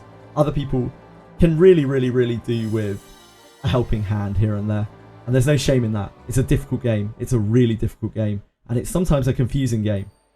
I don't know how old a lot of you guys are. I'm getting on a bit. I remember the days of games where, you know, the internet didn't exist. Where you had to look at guidebooks. You had to buy guidebooks, or you had to wait for a review in a magazine or something like that to be able to see how you get through a problem in a game, or you have to call a video game helpline. And we're not quite back to there with this. There is an active Discord community for this. We have communities like this one where we share a lot of information, but it's reminiscent of that. So if anyone has nostalgia for that kind of thing, that kind of era of game, holy moly, does this ever tick those boxes. Wizardry Guidebook would be so cool. Dorcam has actually posted pictures of the old guidebooks on our Discord with some of that old art. It's gorgeous. The monster designs in this game and every other Wizardry game, the whole IP, have always just been so gorgeous. They're so creative. The chimeras in this game are not what you would expect from chimeras. They have like an elephant's trunk coming out of one of their arms.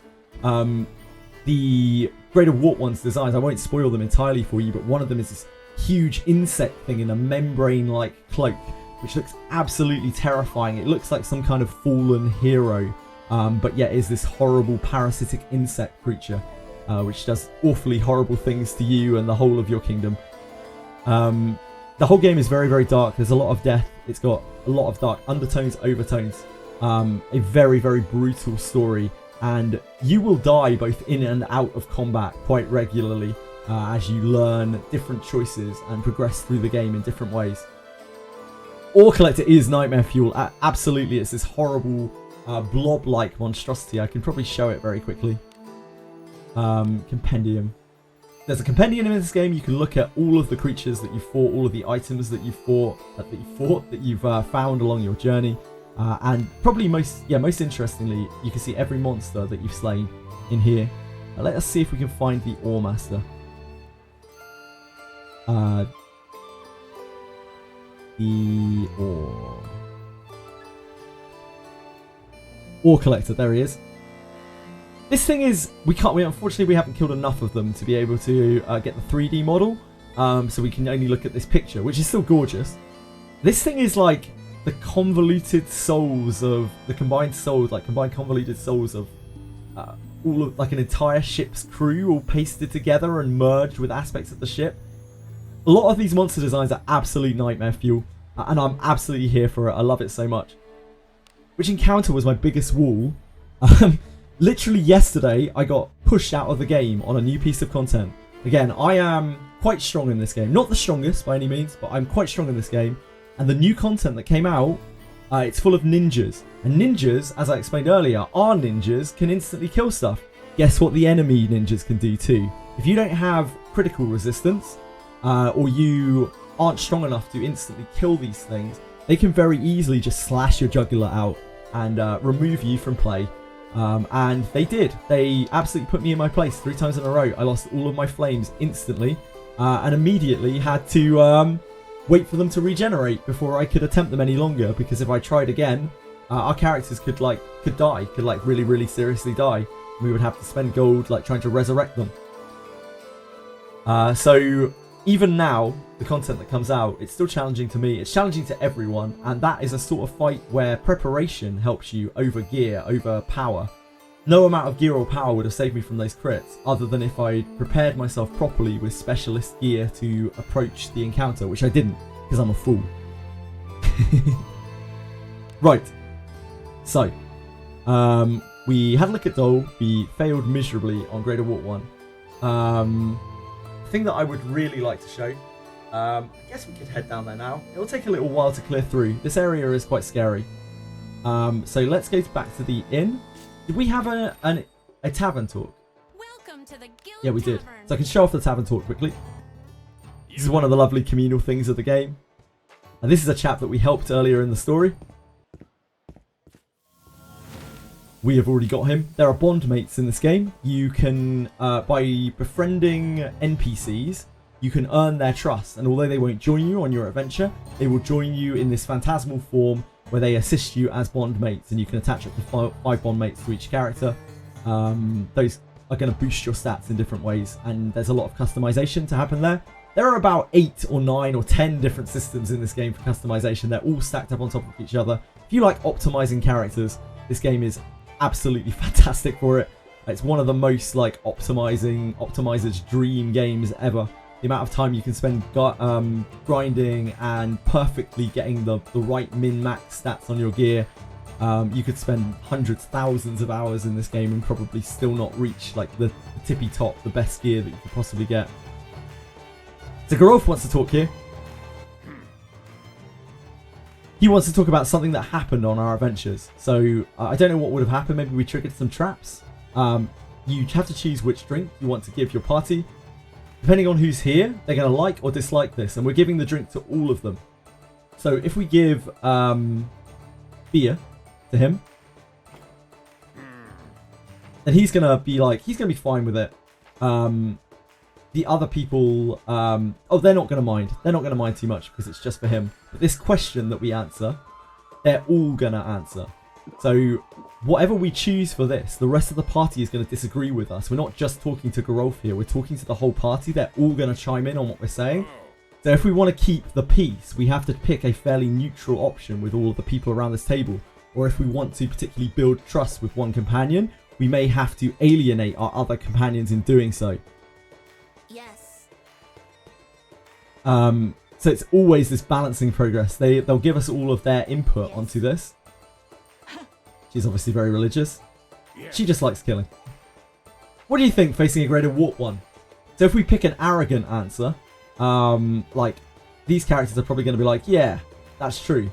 I think she might be, it was disgusting. It might be her answer because she is this like cultist princess who's happy to get her hands dirty, but she also keeps up this air of being, you know, this very well-to-do, very sophisticated creature. Who's better than all of this, as she has imprisoned a god inside her body.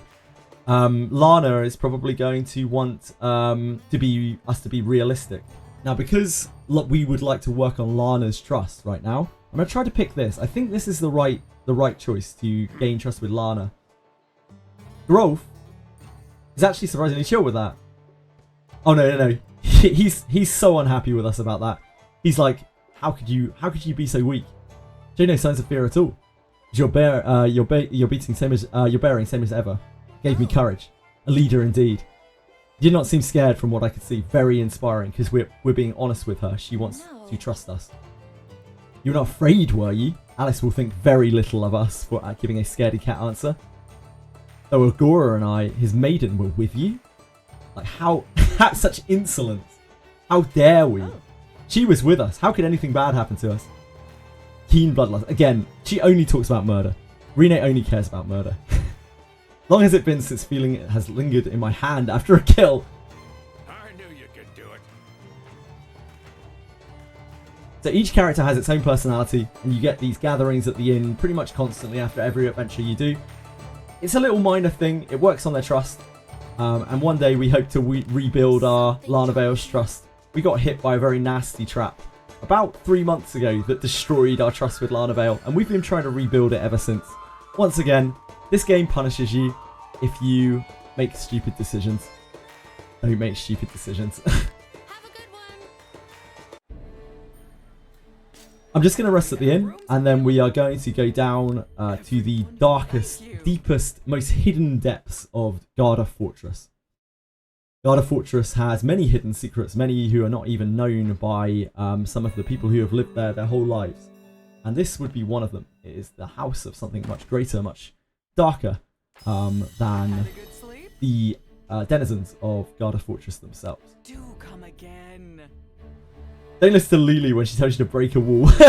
Don't listen to Lily when she tells you to do basically anything. Half of the time she'll guide you very well, and half of the time she'll get you to do something stupid and then be like, that was stupid. You're an idiot.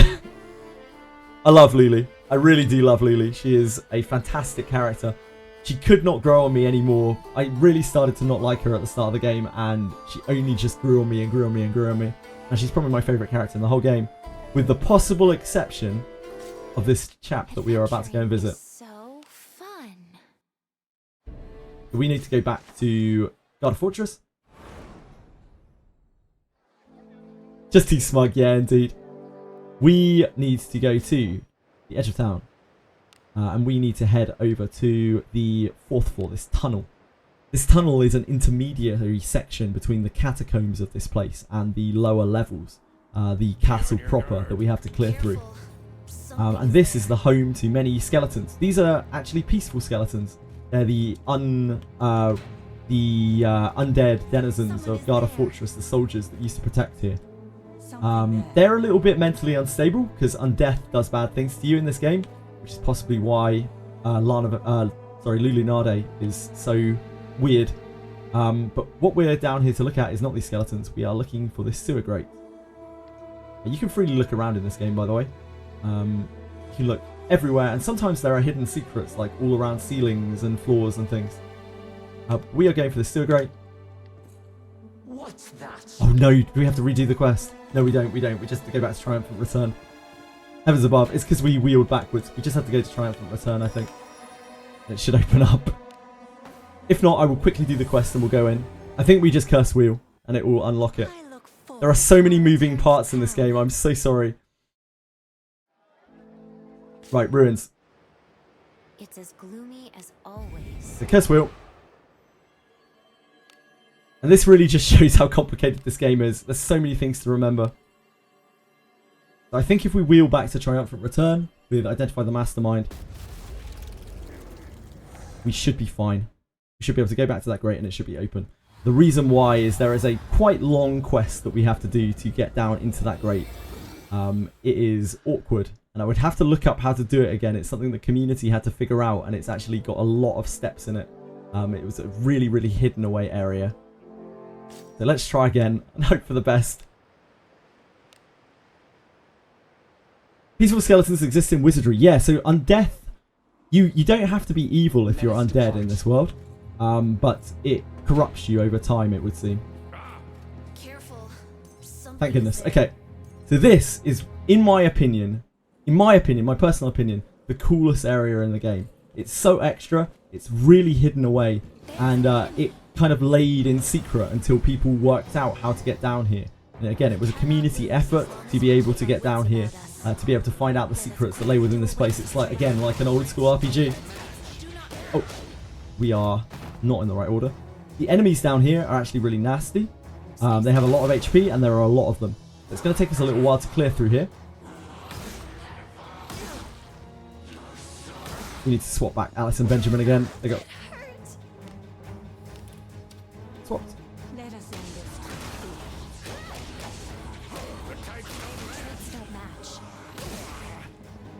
I'm just going to show you a little bit of this place and then we're going to go over to Morgus. Just because I want to show off the design of this place because I think it's really, really cool. It's like the deepest, darkest recesses. And when we came down here for the first time, we had absolutely no idea what to expect because in this game, like, there aren't spoilers.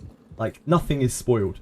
They drop things that, like, Dracon drops things on us and they don't tell us anything about them. They leave it completely for us to work out ourselves. There'll be like added new area at the bottom of Garda Fortress or something like that. And that is all the information we'll have. We'll have to work out everything else for ourselves. And it's a process.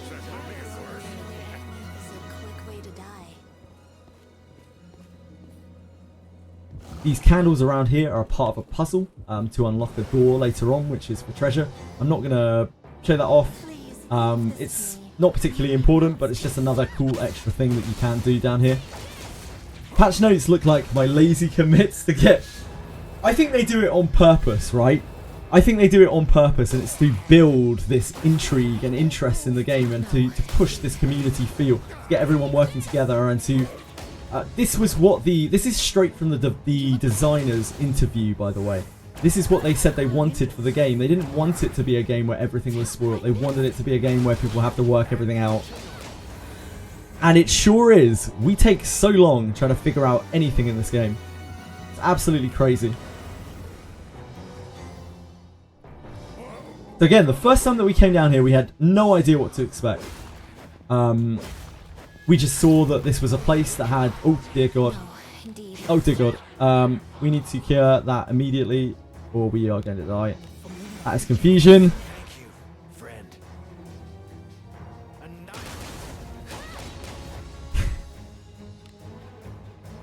You have no MP left. Oh dear. It's okay. You hit the enemy. Confusion doesn't make you attack your teammates. It makes you attack randomly. It's not as bad as Charm. But it's still not ideal. We can and have died to confusion lots of times before. The first time that I came down here, We just didn't really know what to expect at all. It was a crazy adventure through this unknown place, full of horrible enemies, these real like gatekeeper packs that were harder than most of the things that we fought before. And when we reached the bottom, that was confusion at work. It's a good thing we resisted. When we reached the bottom, we were really surprised as to what we found. It was not, I think, what anyone expected to find down here. Most of us thought, you know, it's going to be like a boss or something, or some treasure trove. And instead, we were met with something quite different. We should probably clear that skill bind. There are lots of status effects in this game. This one is skill bind. This one stops me using my skills. That's not what you want.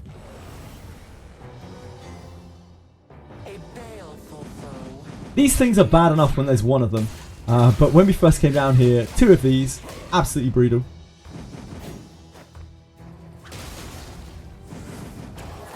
Once you have this unlocked, which we do already, you don't need to clear through these.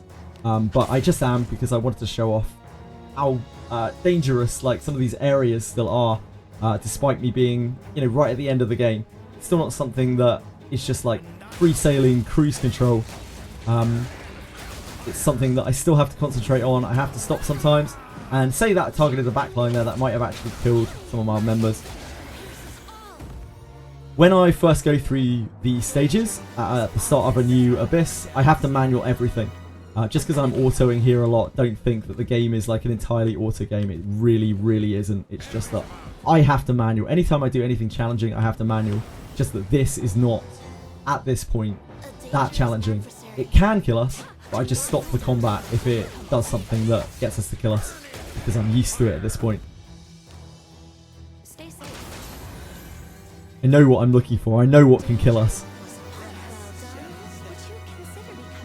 It's how I know exactly what is going to kill us in a second. This guy is very mean as well. This is a horrible pack. Oh, never mind. Bit rude.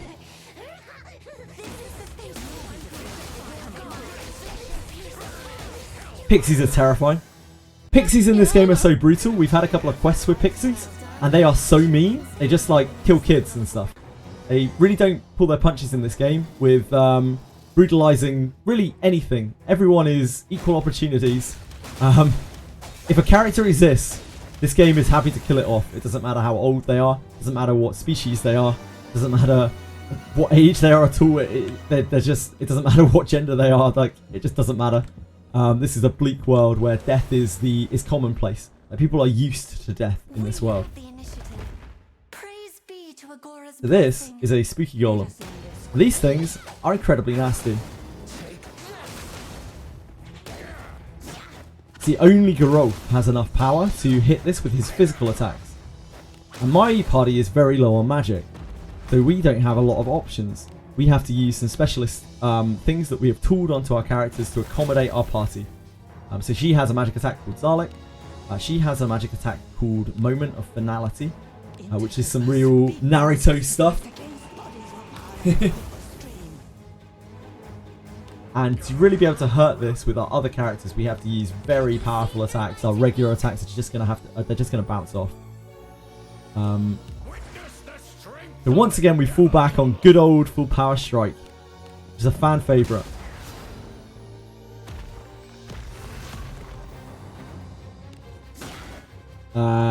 We have to dispel that, right? I think this dispels. It's been a while. Yeah. Ninjas extremely useful because they can dissipate, but this character is legendary, Rene, but in actual fact, we found out later, like Kiraha, who is the general adventurer that came with her, a lower rarity adventurer, one that's much easier to get, in a lot of situations is actually considerably better than her. So don't think by any means, just because this is a legendary adventurer, that you need this to succeed. And in fact, as of yesterday, or the day before, when was patch? Yesterday, right? Yesterday.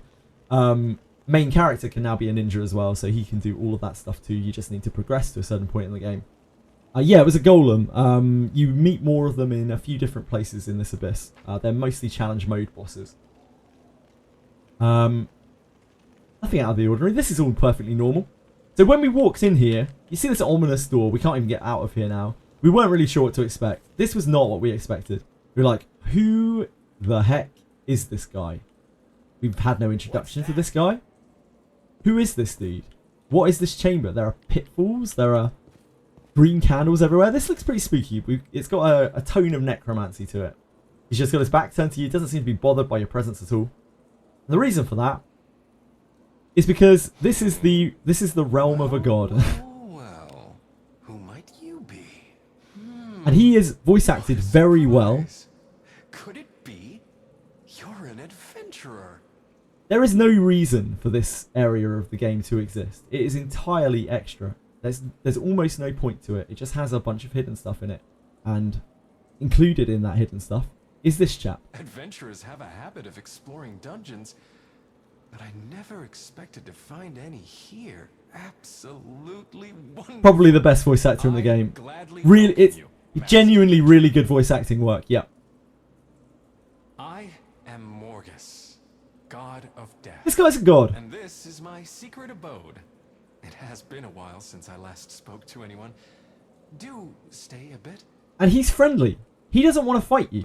He's friendly. Guessed I would have at least prepared a simple tea. He's just bored and lonely.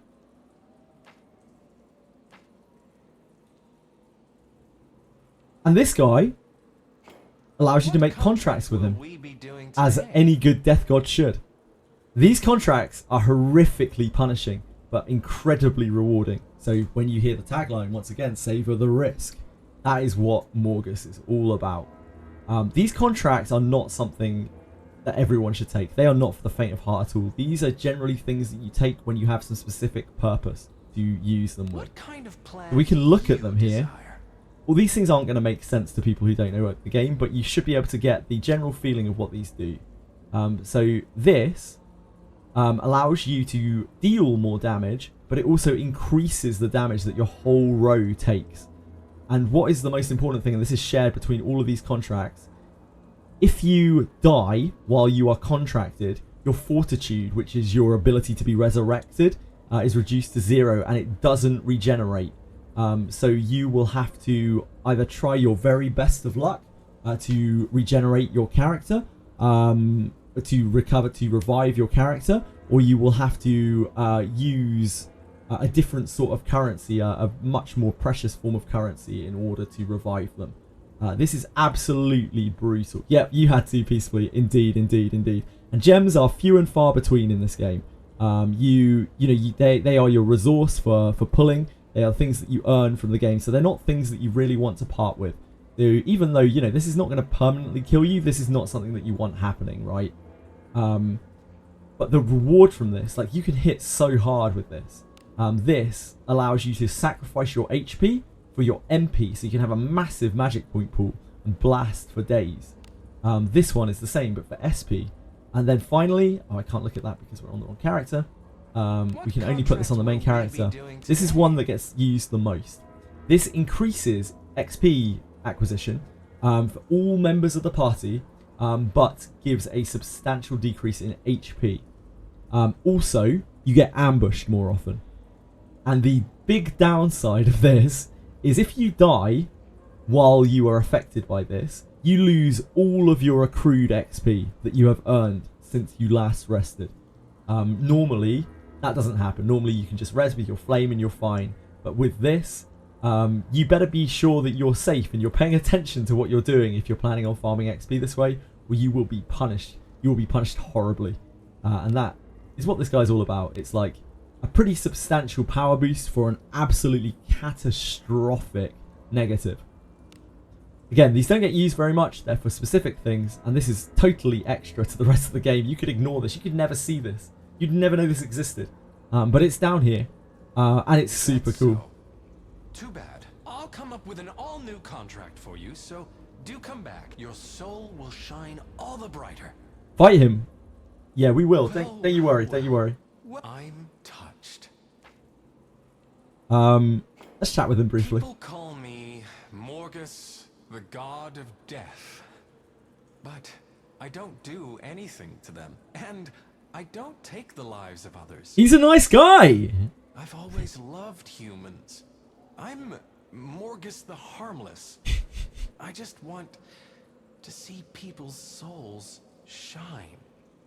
Yeah, that's perfectly normal. If you ever hear someone tell you they just want to see your soul shine, then, I mean, what's the big deal? What bad could come from that? High risk, high reward. A life A veritable full saint. of Indeed, risks indeed. makes the soul shine all the brighter. This guy is so... He's voice acted so well. It's genuinely like studio quality voice acting. He's so creepy, but like he's so disarming. I'm still I love him. thinking up fun contract plans that people will jump at.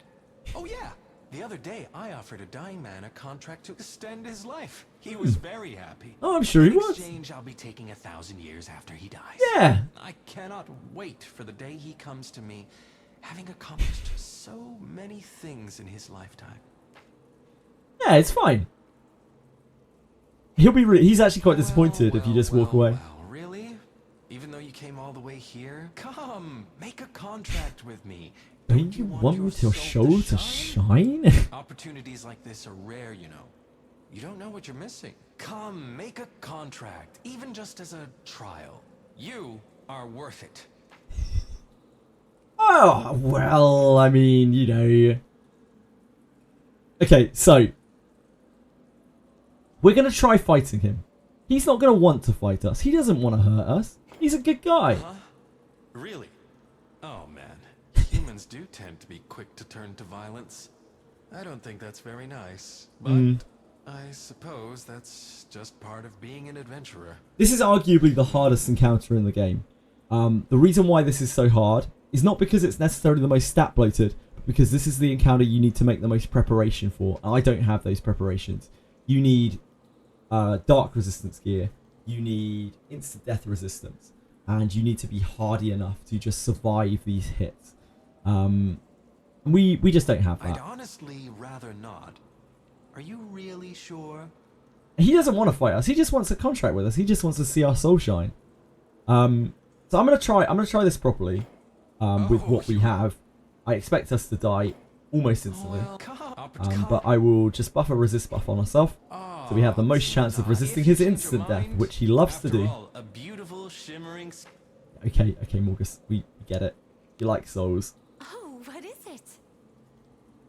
Oh, what is it?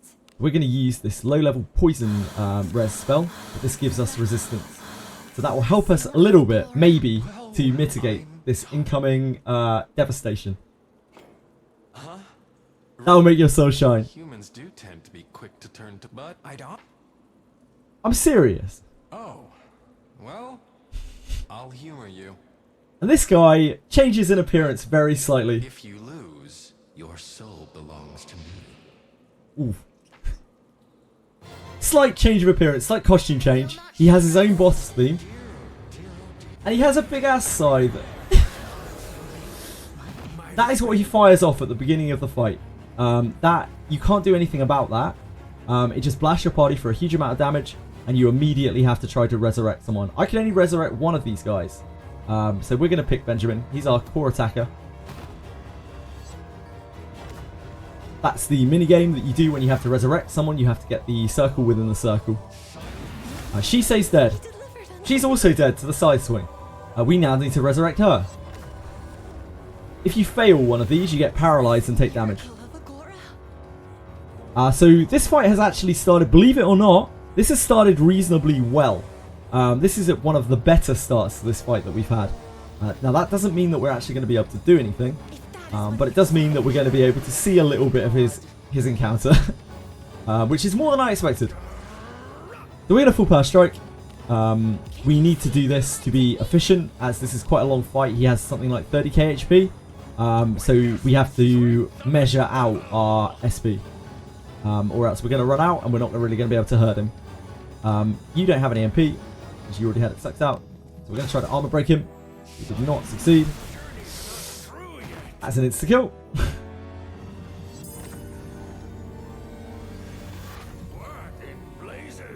We're fine.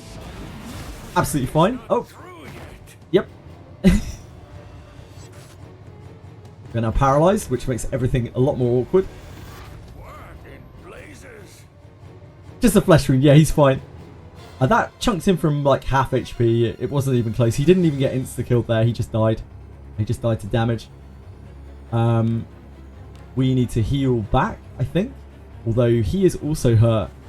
So we might be a bit screwed either way. I think we use Mardi here. Which is not just a 7TB emote, but it is also a paralysis cure and heal. Benjamin's bringing home a little bit of bacon there. Fortunately, Garov got knocked out of his full power strike.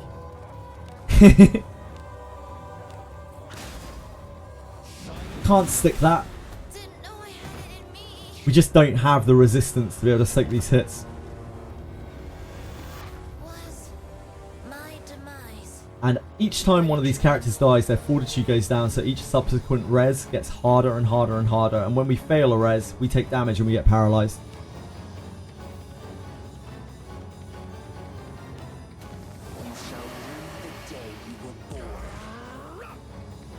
This is like the simplest part of the fight. This is like a 3-phase fight. We have pushed this guy to about, I don't know, about 30% of his life before.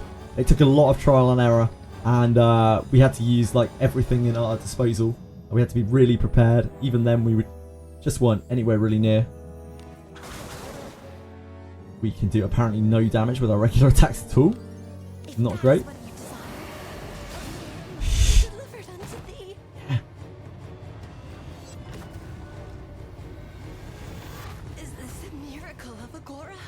And as you can probably tell, I'm a little way off. She would have lived that if she can get insta-killed. We are a little way off being able to complete this. Never enough dark resistance. You need so much dark resistance on this boss to even be able to stand a chance. We got to the first set of ads. So, I mean, we've done our best here.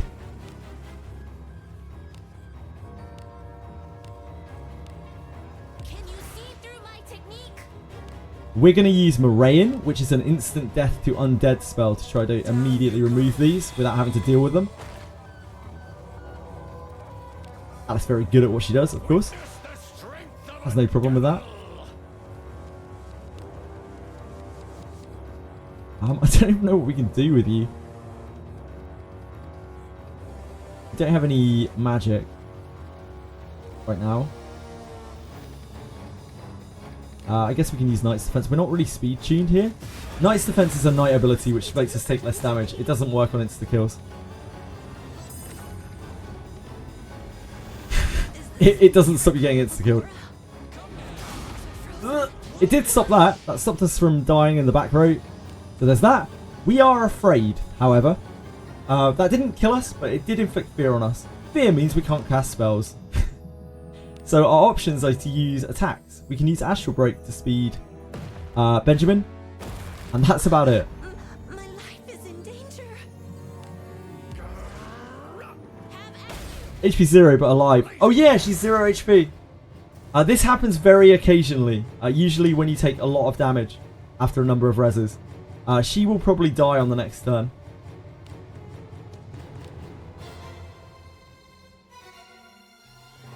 I guess we try to cure her thing. Oh, we can't. We don't have any MP. I guess we can try and deal a little bit of damage. Omega Crest is a huge damage nuke. We have to res Alice here. Otherwise we have no healer, and she is already such low fortitude that we probably can't succeed this. And that, my friends, is Morgus. Still so far beyond where I'm at. I would have to farm Den of Light a lot to be able to get the kind of gear that you're looking for. To be able to equip for this. We probably need instant death resist gear as well. There are specific characters that you can use that help a lot with this, but this is something that like a tiny portion of the player base is ever going to clear. It's probably going to be like 0.1%, and that's the kind of content that they make in this game. They make a lot of content which everyone can access, and then they make a few things which are completely extra that you could totally ignore. There's no huge reward from this, by the way. It's going to be like 50 gems and a piece of very niche gear which doesn't really do anything. It's not really that good. It's good against Morgus. You have to beat Morgus to get a piece of gear that is good against Morgus, and it's quite a low version of it. It's random stats. There's a good chance that you'll never get a good version of it. So yeah, in this game, no matter how strong you get, no matter how long you play for, there's a very good chance that you are never going to get strong enough to beat everything. This is not a game where you do everything. This is not a game where you clear everything. This is not a game where you find everything. This is a game where you decide for yourself what your goals want to be, what you want your goals to be, and you work to achieve them. And it feels really, really, really good when you get there. I don't have any want to kill Morgus. I love Morgus. I think he's a swell dude. I'd rather not kill him, to be honest. I think like it would make me feel worse to kill him. And that's just as well, because the amount of work I would have to do to gear my characters to be able to is just unreal. But if you like challenges in games and you love grinding, holy moly is this ever a game for you. And I know people who've cleared this, and some of them haven't spent very much, if anything, on the game. There is a guy who has cleared this with one of the worst adventurers, what is considered one of the worst adventurers in the game, because he's just very specifically good on this fight. It is a knight called Eldorado. He has massive dark resistance. He just sits there and knights defenses and never dies. So please don't go away thinking that this game is something you can only do if you spend a lot of money. By all means, if you want to spend money on this game, you can, and you can get stronger by doing so. But you don't need to, and you should always take the game at your own pace. Come on. The game supports all sorts of players, and the developer does as well. They're very good at that. People would probably spend months in Den of Light before beating Morgus. Some people spent a couple of months, yeah, before they had enough Den of Light gear to be able to get in there. We've seen some really impressive clears of Morgus. By the way, we've just reached the end of the segment. I've run over a little tiny bit. But if anyone has any questions or anything, I would really, really appreciate it if you asked. Like, I can help with absolutely anything. I love talking about the game. And I'm always here. Even if I'm not streaming this game, I always love to talk about this game. So if anyone has any kind of interest in this game, wants to ask anything, wants to ask advice, wants to ask like deep inner questions, I might not have all the answers, but I will certainly try. And if I don't know, then certain people in chat probably will too, because they're probably smarter than I am. I hope, even though I fumbled through it a bit, that you enjoyed the segment. That is it for the sponsored stream. I'm going to keep playing this for a little while tonight, but it is very late here, so I will have to get to bed soon. Thank you all for watching it. I really appreciate it. And I can only hope that it was satisfactory to the client of the advertising chap who very kindly included me in this. So a big thanks to him once again for allowing me to be part of this. I appreciate it a great deal. You guys are too nice. Right, I will take ad out of my title. I look forward to our return to town. You saved my ad. Like, I have sat here for thank you everyone for following, by the way, all the way during that. If anyone's still around who followed, really appreciate that. It's super kind of you guys. And again, to Shredhoffen, unreal, so kind. I don't know what else to say. Just unreal generosity. Thank you. Yeah, if anyone has any questions or anything, if anyone just wants to chat about Wizardry for a little bit, please do. I'm just going to hang out and farm a little bit of Ninja XP. Yeah. Who is Daphne? It's a really good question. If you ask Reddit, they'll tell you that the statue of Harkon's goddess is Daphne, which is one of the most ridiculous things I've ever heard. But we don't know is the honest answer. Daphne could be anyone at all. And that's one of the... Like, Daphne might just be a random word that they've used that sounds cool. We really just don't know. We really don't know. Such a Harkon goddess. It's a great meme, and it does check out. Yeah, it could be like, maybe you're Daphne. Who knows? Like, in this world, there is some crossover in names. Maybe you're Daphne. Maybe Lulu's Daphne. Maybe the thing that's controlling Lulu or that's controlling or that's making all this happen is Daphne. Maybe it's like the wife or the soul or something of this necromancer. I don't know. Who knows? One day maybe we'll find out. Maybe it means nothing at all. Maybe it's just a cool word. Maybe it's just a cool name. Daphne is Lulu and you being married.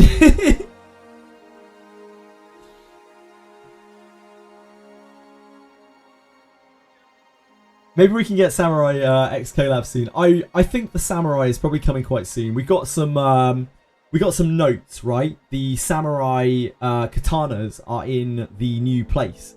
If that isn't a sign that Samurai is probably coming soon, I don't know what it is. Samurai was slated to be in early summer. That is what we were told. Specifically those words. Some months ago now. Early summer. So I'd say it's quite likely it's sometime in July, right? Probably the next banner. If we were to look at this and we were to extrapolate, It's as gloomy as always.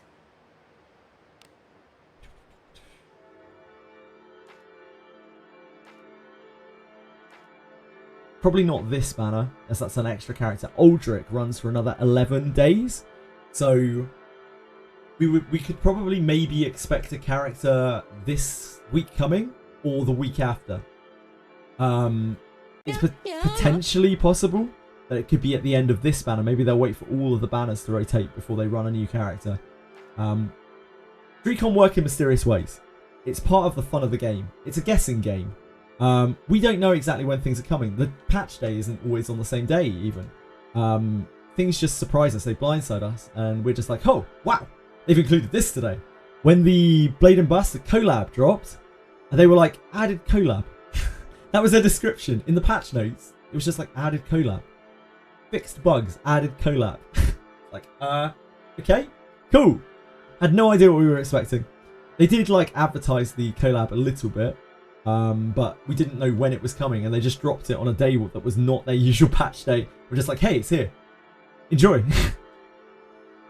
And I'm sure they'll probably do that again. They are very invested in Blade and Bastard, which is their graphic novel manga series that's tied to Wizardry. It's literally in the Wizardry universe. It's also, I think, an anime is coming out at some point of Blade and Bastard. And they're very invested in Daphne. I think these are two of their greatest IPs. They're their best earners.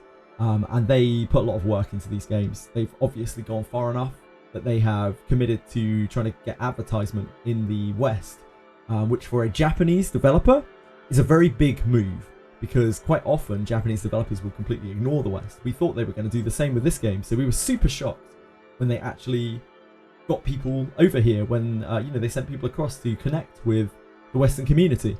So they have a lot of hope for this game. They want to push this game a lot, and they want to expand the Wizardry series even further. They want to make more Wizardry games. It won't just be this. They want to expand Blade and Bastard. So I'm sure we're going to see probably more Blade and Bastard collabs in the future, and hopefully more Wizardry games as well. If you like this game, no doubt if they made pretty much any kind of Wizardry spin-off, you're probably going to enjoy that too. It's all kind of the same stuff. It's all dungeon crawly, dark fantasy. Samurai going to be a 10 million experience too? We don't really know about that, Akira. In original Wizardry, in a lot of the old Wizardry games, not only Western ones but Eastern ones, you would have different kinds of classes. There would be like advanced classes and elite classes, and they'd all have different amounts of XP they'd need. I think Bishop needed the most, and then Ninja. And Samurai was much more reasonable. I don't know whether they're going to homogenize the XP values in this game. Maybe they will just make it the same as Ninja. But either way, you're probably going to have to pay over the odds in terms of XP for Samurai, whether it's 10.6 million or whether it's 7.8 million or whatever. You're probably going to have to spend more time grinding it than you would a regular adventurer, because it's an elite class. It's a special class. I don't know whether it will be advanced. I don't know whether there'll be any kind of differentiation in this game. We'll have to wait and see. As per usual, we don't know until it happens. Wizardry Variants Daphne sounds like a great game. Time to download it and spend a lot of money. You can, Renard, and I'm sure that Drecon would be very appreciative of it, but you certainly don't have to. If you like this sort of game or anything adjacent to it, give it a try. You might like it more than you think you did. More than you think you do. And I'm not doing a sponsorship stream anymore. I'm saying this. I was honest all the way through the sponsorship stream as well, but this is absolutely unfiltered. Like, I think the game is fucking awesome. And people who have played this game have done so for a long time now. People who never would have ever picked up a game of this kind. A lot of people are put off by the way it looks, by, you know, the fact that it's punishing, but the fact that it's old. But I think a lot of people don't realise how fun it is and how satisfying it is to play a game, especially a gacha, where everything you do feels meaningful. There's no pointless dailies or anything like that. It's all, everything you do is like working towards these milestone goals that you're trying to get to. And there's always another goal. There's always something else to do. There's always something else to farm. The game could last you forever, especially if you just play it a little bit, because you can absolutely put down this game and pick it up again at a later date. You don't need to be playing like I do. You don't need to be playing 12 hours a day. You can play a couple of hours a week. And I know people who do that and they have a great deal of fun with this game, because it just lets them chill out and enjoy their powerful adventurers, wailing on things like maybe farming a bit of gear, maybe not even pushing anything new, just chilling out and farming. The game appeals to lots of different people, and not a lot of people know it appeals to them until they've actually tried it. Started playing during collab event, farmed two-handed sword, ring and katana. Could not kill the dragon. Yep, that sounds about right. The unexpected stalling. I felt so stupid. It's not the first time that I've done that. It's because I skipped the text. And then I just gravitate towards the culprit every single time on that. Really, really silly. But it didn't really matter too much. I think the most exciting part of those bosses is probably Morgus. And I think we got to answer any questions that were actually legitimately asked. I wasn't really expecting a huge portion of Lobo's viewers to kind of stick around. But some people did, and some people asked some questions, and it was nice all the same. I just hope that it was satisfactory for DreamCon, really, because I hope they weren't expecting me to be able to pull the kind of numbers that Genazad was to take, you know, to take Lobo's numbers and be able to maintain them, because that's just not, I'm not able to do that. Hopefully it was okay for them. I'm just not big enough. Did you notice the new voice lines when you crit as Ninja? I don't think I did, Waspy. There's new voice lines when you crit as Ninja? Is anyone staying around? Yeah, thanks to anyone who stuck around coming over from Lobo's. Anyone, even people who are just lurking around. Really appreciate it. Very kind of you. I did my best, and that's all that matters. And this is a game that I'm very passionate about. This is, I've been offered a lot of sponsorships from, you know, probably like a dozen sponsorships now from different places, but none of them I've ever actually wanted to do. This is one that I really wanted to do, so I just hope that it was satisfactory to those guys. If it was just a money thing or a company thing, then I wouldn't care, to be quite frank. But I probably wouldn't do that kind of sponsorship anyway. But this one, you know, it's kind of close to my heart, so I hope, yeah, I just hope it was okay. I hope I did an okay job for them. I hope I didn't go under their expectations too much.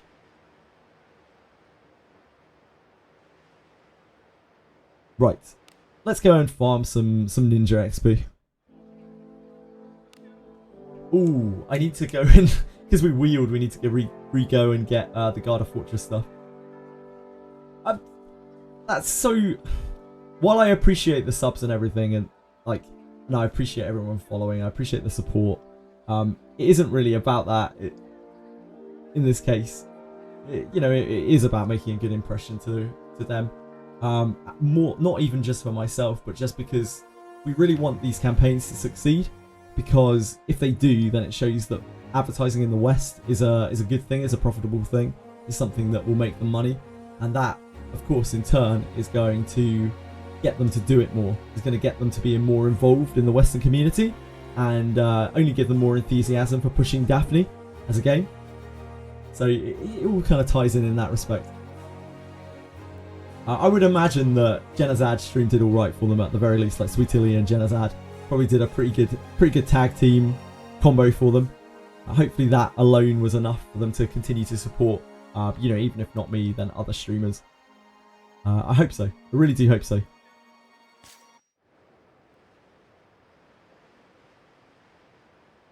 Hank from the Wizardry sponsor. The Wizardry sponsors paid $400, which is about probably about 3 months of my Twitch revenue. So yeah, it was, you know, it's an amount of money. It's not a huge amount of money, but it's probably more than I deserve as, you know, a streamer of my size. I was very grateful to them, and I was sure to be polite. As a temple. I was very, very polite to them, yeah, I think they paid over the odds, to be honest.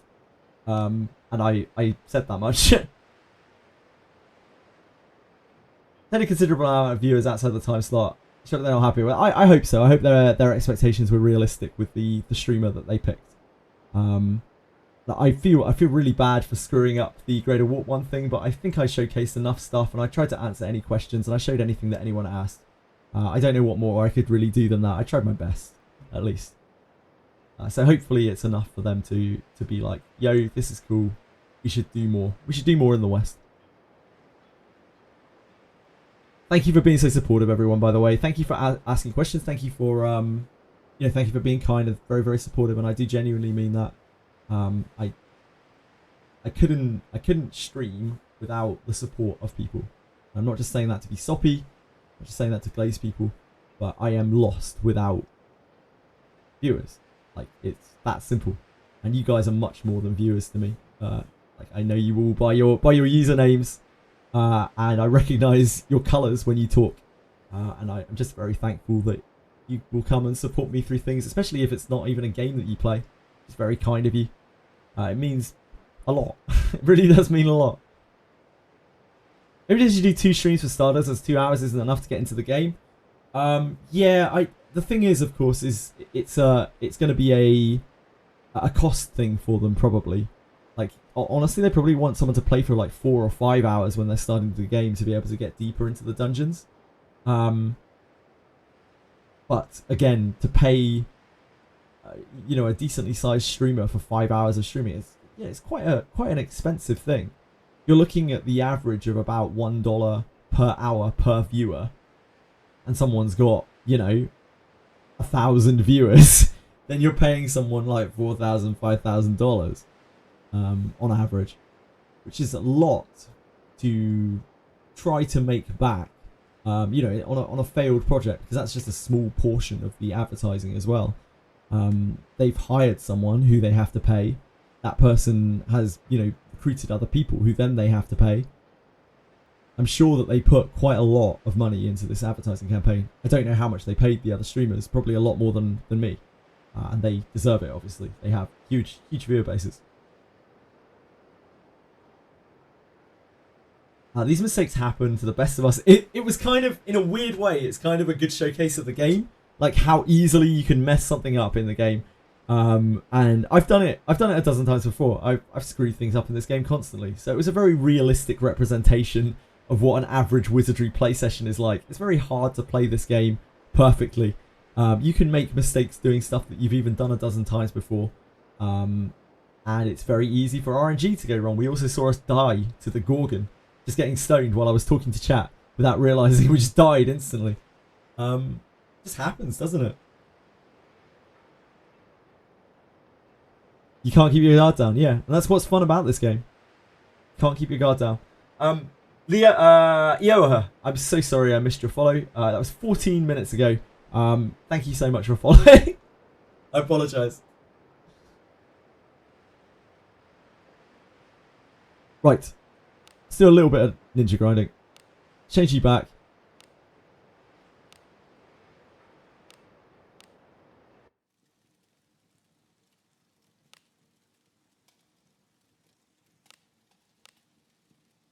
So that's the class you chose.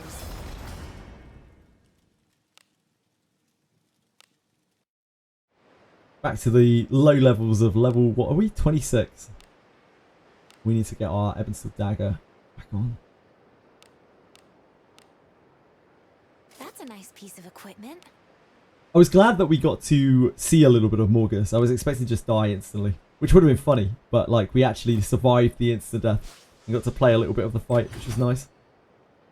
Ah, we get these now. We can use those straight away. He got stoned. Failed to open a Garda Fortress chest and get stoned. Yep. Absolutely. Right. Inherit.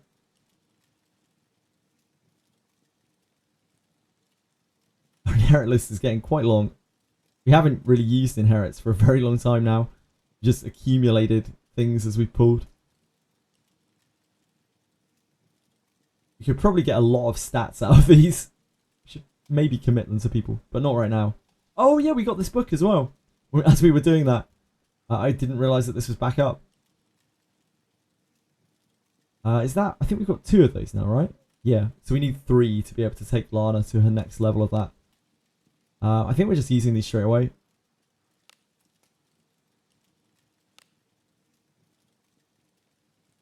I had to double check that we were on he's Ben and not I'm Ben there for a second, because I don't think the ninja skills would be very good on a non-ninja.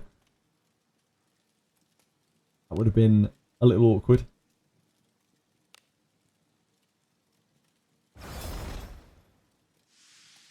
Like my Morgus turned out, you mean? Wait, what was that? Sorry? Open like her Morgus turned out. What about Morgus? Sorry? Waspy? That's gone over my head. I apologise. Oh, look. We went to Ninja Dual Wield level 2 and lost 500, like 50 power. Classic. Classic. Have I go 24/7 every time I get into a dungeon? It's if I blood it as the MC and I take the hit for it. Seeing my companions take the hit for a risk I took pisses me the hell off. Trying to make as minimal mistakes as possible, and I'm glad if nothing bad happens in the end. If all things end well with everyone being okay in the end, that's the best ending for me. That is the dream, God tier Traveller. Unfortunately, that doesn't happen very often in this game. It's usually suffering. It's pain, misery, and suffering. Is the only things you find in the walls of Garda Fortress, or really anywhere else in this game. It's kind of bad to see your companion die because you're... Yeah, it sucks. Right, I'm actually going to go to Garda and redo the thing to get the evidence quickly. I need to grab the Harken again as well, because otherwise we don't have the 10th floor Harken. We can't do our dispatches and we're slow in Garda. Yeah, absolutely a non-lon. And I don't think anything says that better than when you come off of that high of... Shall we go out again today? Let me finish. You come off that high of beating Abyss 1. Beating Helmet for the first time. Or not the first time. Yeah, the first time, sorry. And you go back down into the dungeon. And you find the Ents. Hands up if you tried to kill 2 Ents at once. Because the game didn't tell you that you weren't meant to fight 2 Ents at once. Like, I'm guilty. I'm pretty sure most people probably are here. The Ents really humble you so much. Everyone's just like, I'm a god. I just beat Helmet. He was easy. And they go to those Ents and they're like, oh my dear god, help me, please someone. How do I beat the Ents?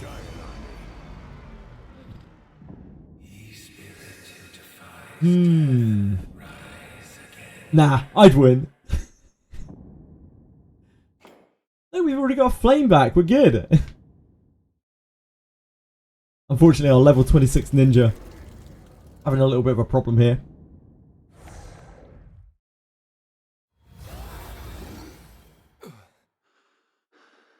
We'll just walk around you, shall we, buddy?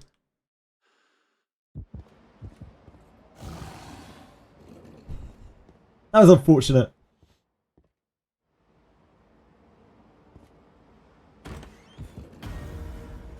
Oh, I should have gone on the front. I always forget to go in the front door. I remember the last two times that we did this. I forgot today. Darn. Front door's so much quicker. You died, but you took 1 M with you. That is better than most. That is better than most, Diego. You'd be proud of that. I didn't. We cannot lose as long as we keep our wits about us. Is there a recommended amount of evasion that you would suggest going into Garda? I think like 170-ish is a good like aiming point. That's not going to make you immune, but nothing's going to make you immune to everything in Garda. I think that's a realistic goal to kind of shoot for.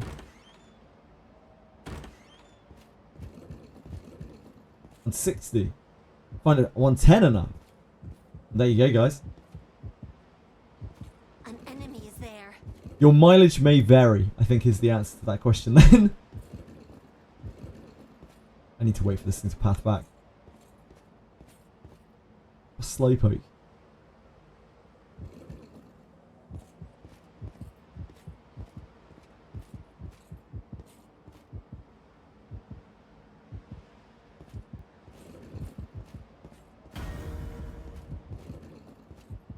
Let's go this way. A tricky one. Don't insta-kill me, thank you. They'll not shake us. Oh god. You asked for this. We do not have a lot of evasion right now. How did I miss? Turns out low-level characters have a lot less evasion. You look back.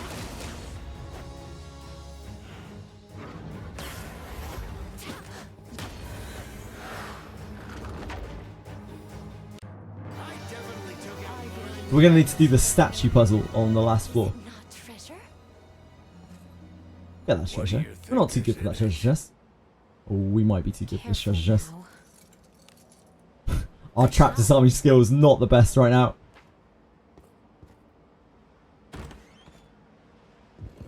An enemy. I think it's over. Yeah, it's this way. So up to Q9's back row, whilst my MC has 100 evasion and only 250 HP. Yeah. Let us quickly Yeah. I might level him up, honestly. I might level him up a bit when we go back. I think we're still going to get max HP, max XP. Even if we don't, it doesn't really matter that much.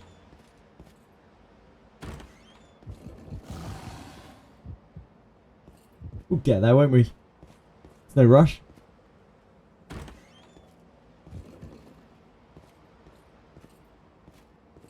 Is it not treasure? Do as you will with what's inside. I'm worried that we're not going to be able to detect the trap. I think our detect is higher than our disarm. I think our detect is okay, but our disarm is bad. I think our detect is like 120 something, but our disarm is like 95-ish. Not super high. A tricky one. Not that there are any nasty traps here or anything. Careful now. You find it good? I really don't like it, but yeah, I know some people care for it. I was trying to be clever to bait it forwards. It didn't work. Oh my. Must you look so grim? I think we're just on the ignore train now. For all of these options. Oh! You get ambushed when you fail and ignore though. That's pretty horrible. Help me. Oh no. Help me. 2.34 million is level 40. I think I'll level up and swap back. That's reasonable, yeah. Got ambush from Plead as well. I don't know, like, is Plead neutral? I don't know. I don't know. What constitutes a neutral action? Who knows? An enemy is there.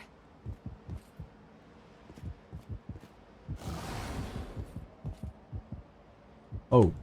Oops. Wait. I'm so confused. Oh, I just missed the door. It's late. It's late.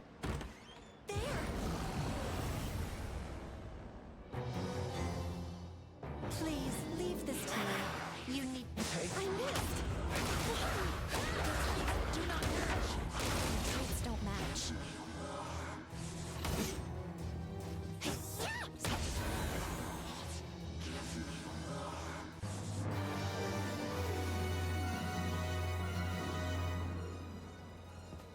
Now, this is strange, but do you keep adventurers at low levels, 20, 30, and go XP farming with your best party? I think it's the most efficient way of leveling, since they get insane levels of XP. Yeah, that's one of the de facto ways to level God Tier Traveller, is to keep low level characters. They don't have to be super low level though. They only have to be X amount below the content. I think it's like 10 levels below the content to get their maximum experience. Maybe a little bit more than that to be safe. No hindrance. I'm so glad you did that on the back row, Mr. Vampire. That battle could have been won more effectively. There! An enemy is there. Can we bait you out here? Can you do a little walk for us?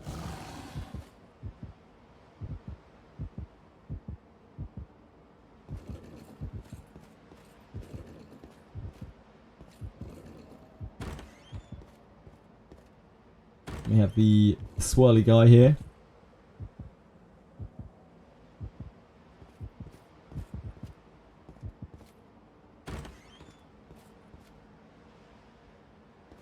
For staying 20 to 30, but for Lebican you can be 50 in game max XP. Yeah, because the mobs are so high level in there. What is this?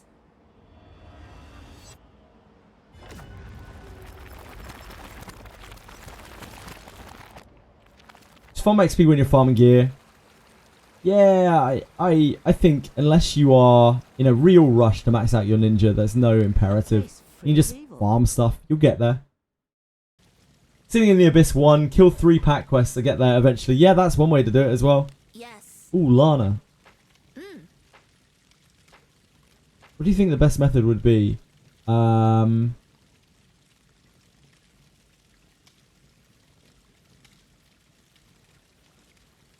should think about it yourself? Oh. Oh, shit. Sorry, Lana. I fucked up. I'm too tired to look it up. Good night. I didn't remember that question.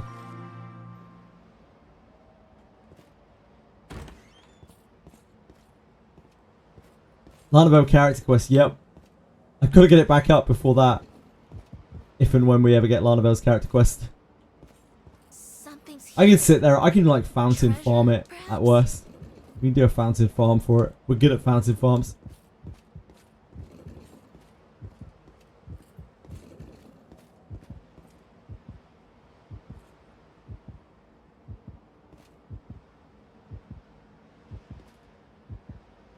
That's interesting. As in crit as in critical or crit as in sure hit?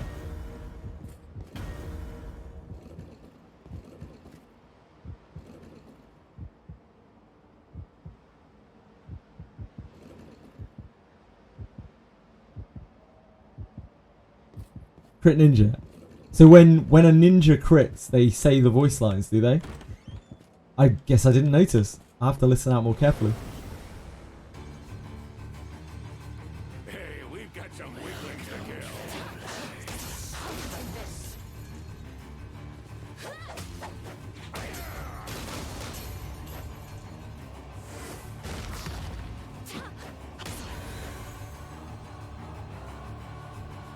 That battle could have been won more effectively. An enemy is there.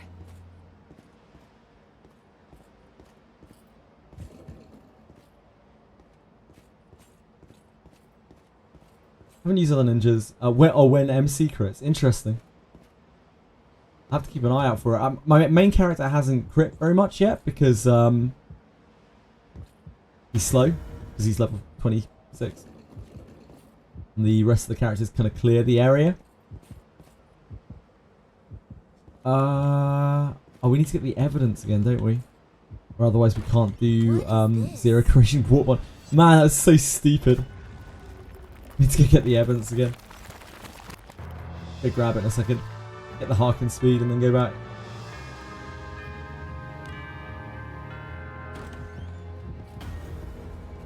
God, it feels so painful. It's like wading through mud. You don't have the Harkin speed.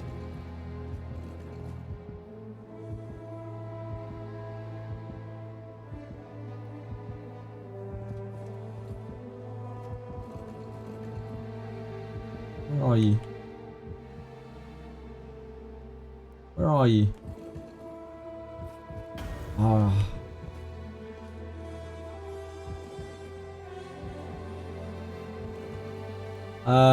We're gonna have a problem here.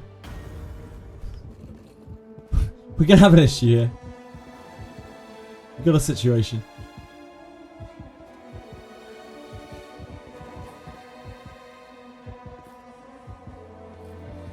We have to come back here in a second, do the statue puzzle.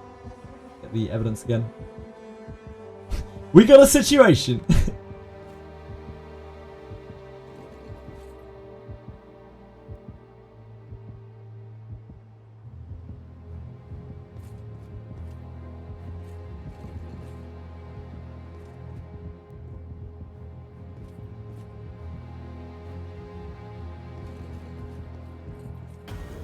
An enemy is there. There!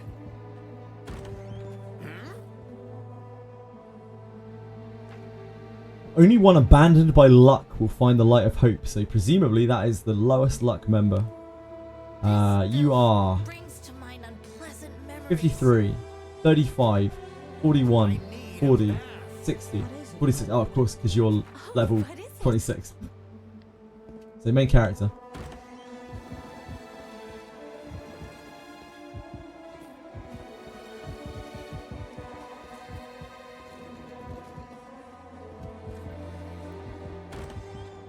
So we have to break all the other ones, I think, with this one.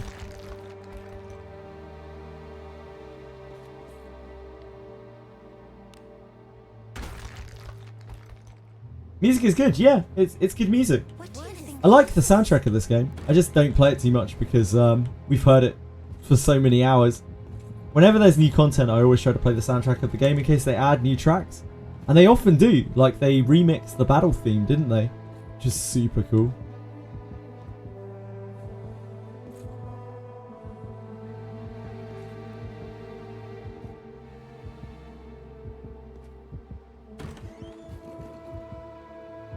Something's here. Oh, that's too far down. Treasure, perhaps? Oh, what am I doing? Man, I'm tired. Oh boy. Wait for the Cyclops to pass. We just need to hop into the statue room.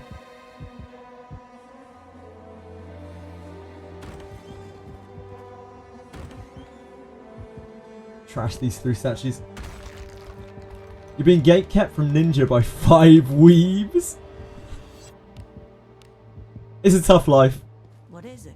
I was also gatekept by ninjas yesterday. What is this? Oh, there's a treasure chest in here. That an idiot would just leave a treasure chest lying around here. Obviously, we're going to partake in that, aren't we? Treasure? You'd be mad not to. Careful now. Yeah, I'm not taking my chances with that. Maybe we'll just leave that treasure chest. What do you think is inside? This is the beauty of main character ninja. Oh shit, no, we've already got one thing on it. I wonder if Rene's is any good. Rene's disarm any good? Well with what's inside. No, it's slower than ours. Of course it is. Alright, I'm Ben. You got 90 disarm, you got this, mate. I'm not going to take my chances with it, it's ridiculous. What?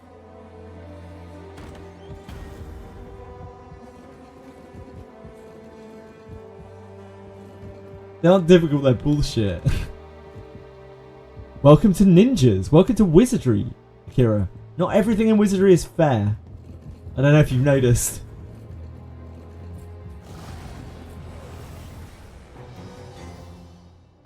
This bores me. Shall we have a good time? I gotta ask, Akira, what are you doing playing this game if you don't like getting fucked? That battle could have been all more effectively. What do you think? I'll tell you what, you get a hell of a lot more fucked in this game than you do in Brown Dust 2.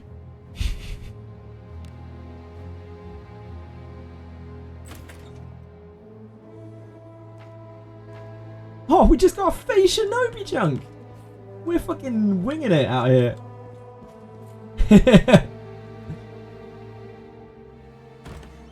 What is this? I don't know what, I can't remember exactly what we need to grab here. We have to take the portal. I think we have to.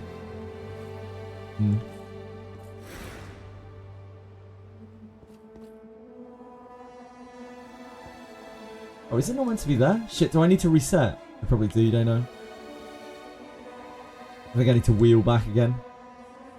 I've blown it. Tits. I think it's on the desk, isn't it? I've blown it.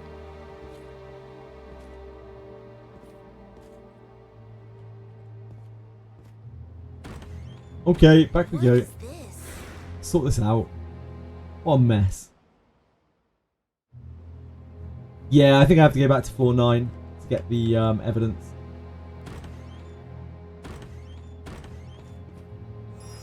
Yeah, I know, man. I know. Everyone gets frustrated like that. It's funny. It's part of the game. Yeah, I got you, Waspy. That is exactly what I think we need to do too. Time to rest. Yeah. I wish it was even the first time that I've done that, but like, it's not.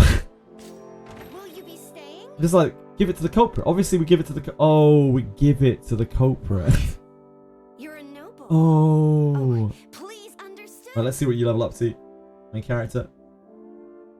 You little rat. Yeah, I'll go in. I won't be able to go through the front door because we'll have to wheel back, right? And the front door won't be open.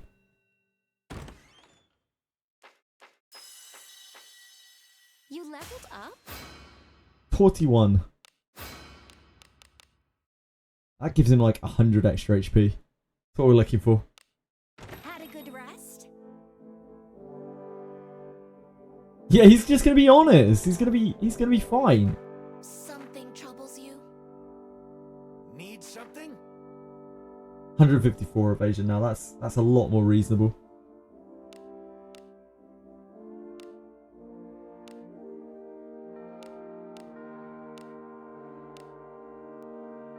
Come Right, see anytime. let's go. No more dawdling. I have to do weeklies tomorrow as well. As always. Wait, what day is it? It's Friday, isn't it? Okay, never mind. It's weeklies the day after. We've got a bone! By the way, I was waiting for people to be like, show us the pull animation. I was going to pull on Rene, but nobody did.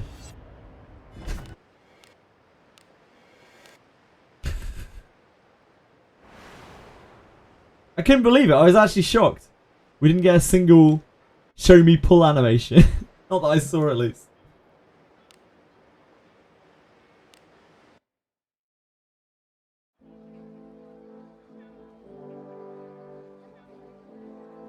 Beast there.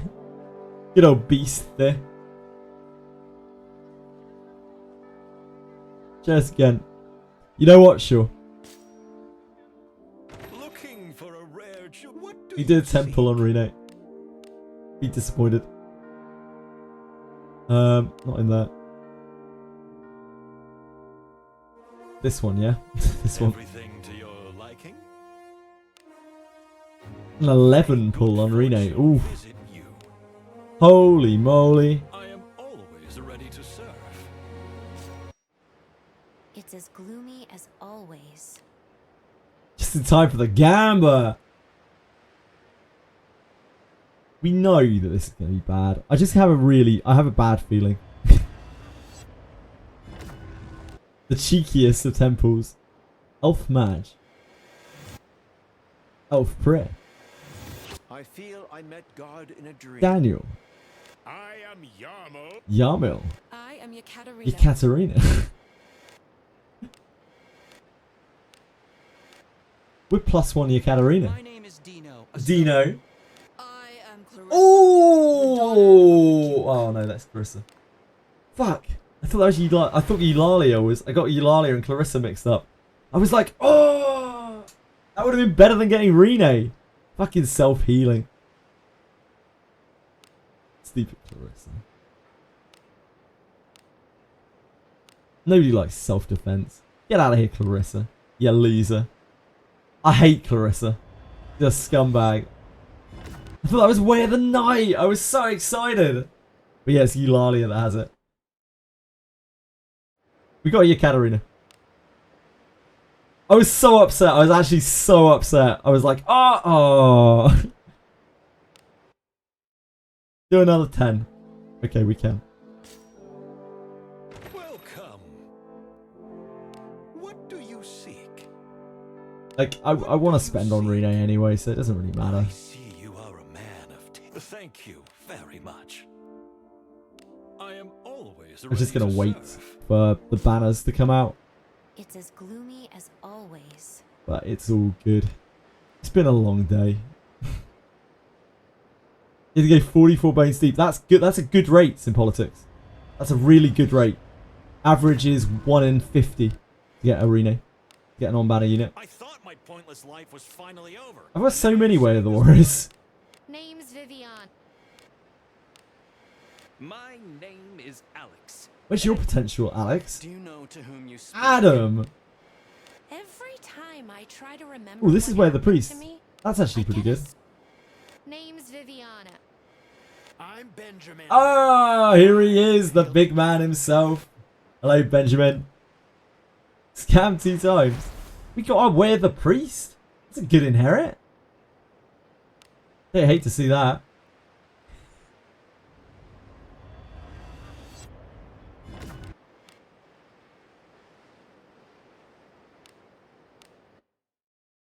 We'll try and hit a Rene, shall we?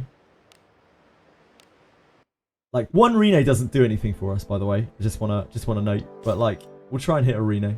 Welcome, Not pull more. esteemed. What do That's you fine. seek? I was planning on using gems on this banner anyway, so not very big deal. Way of the world. May good fortune visit you. I am We'll see if we can find a ready to Rene. serve. It's as gloomy. The last time I pulled on Reno, it did not go very well. Way of the whale.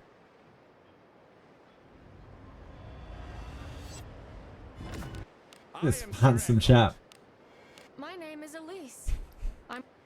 I'm called Amelia. Hi, Amelia. Oh, I'd love to see Amelia, to be honest. Call me Eulalia. Eulalia, I when? am daughter to Where's your potential, Eulalia? Animal. We have just had 2 legendaries in 10 pools, in 20 pools, so My name is Ophelia.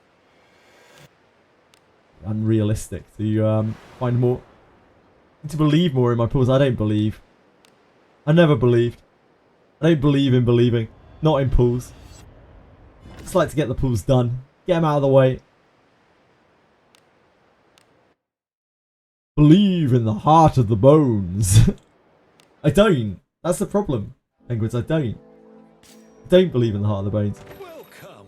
I know that the average of pulling a character is 50. What do you seek? And that's the only thing that I believe in. Man of taste. May good fortune visit. Put it a 3 tonight. Well done. Thank you, Miga. That's very kind of you. All in. 100 required. Always ready to serve. Like, I probably will go to 100 on this, but maybe not right It's now. as gloomy as always. We'll see if we can find a copy of Rene.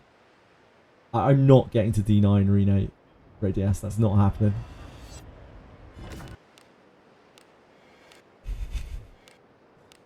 call me Eulalia. Lalia, get out of here.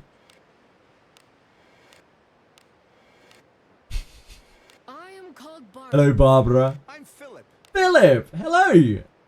Cheery chap. You gotta love Philip, don't you? So we're now at rate. We've had 2 legendaries in, well, 44 pulls. We're just a little bit under rate.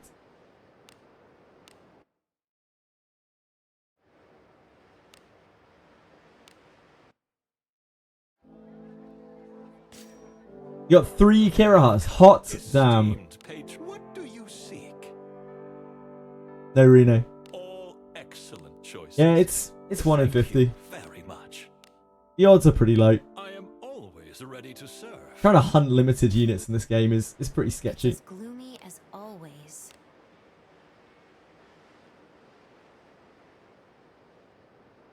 Rene, Rene, Rene, Rene, Rene, Rene.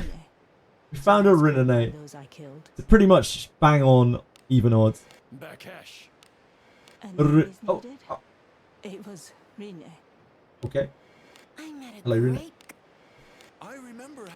Very nice to see you, Rene. My name is Dean. I'm Elda. Well, that was pretty good. That was pretty good. I'm sorry, my energy's just completely dropped off the face of the planet. I'm very sorry. Like, I should be really excited, but like, I'm zonked. Yeah, I mean, that's great. That's really good. It's really, really good. That helps a lot as well, because like, it means we can immediately discipline her.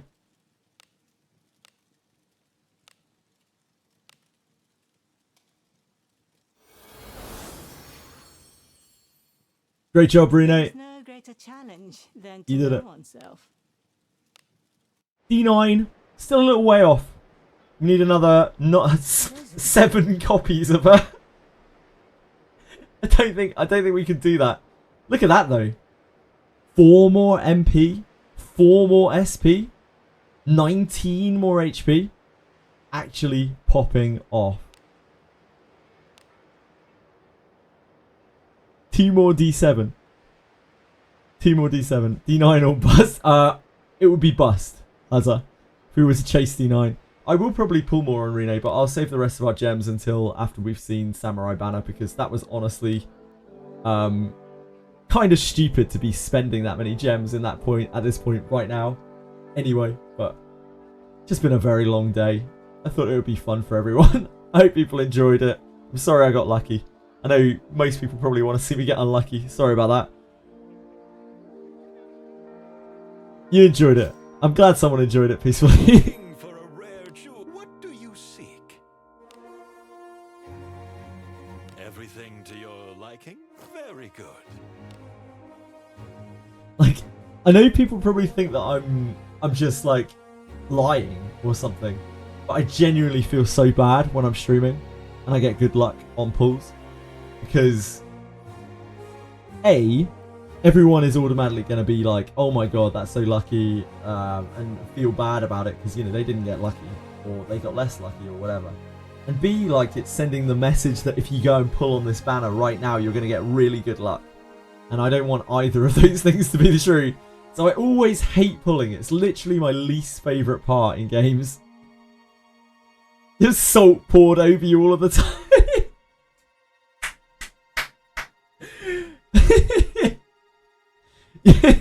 I'm glad you're prepared, Rizal.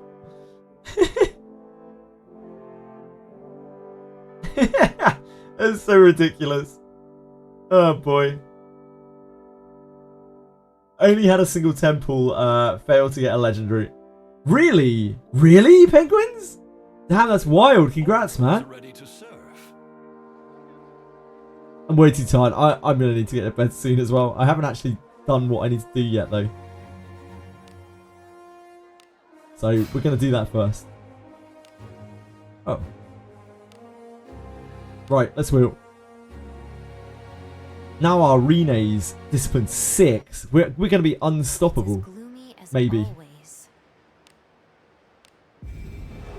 Good night, peacefully. Thank you for hanging out and thank you for all the support, man. And same to everyone. Thank you for all the support. It's mind blowing. It honestly is. Thank you so much.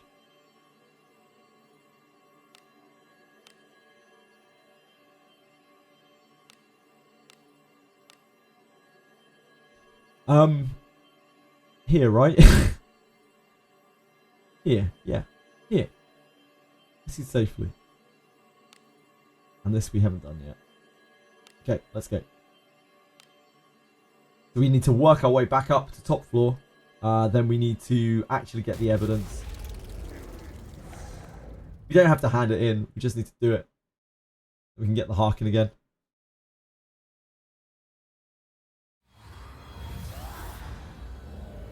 Start on top floor. Oh, shh. Yeah, you're absolutely right. Of course we start on top floor. I'm sorry, Waspy. It's late. It's late. I then thought, oh my god, I've wheeled to the wrong place, but this wheel just takes us to the top floor. I was like, oh my dear god. What do you think this is? Did all this? Ah, yeah. There's a. We already got that, apparently. I've heard that they might.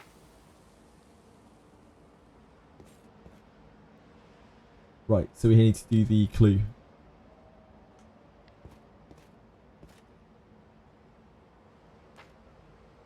Only one of fleeting life knows the proper choice.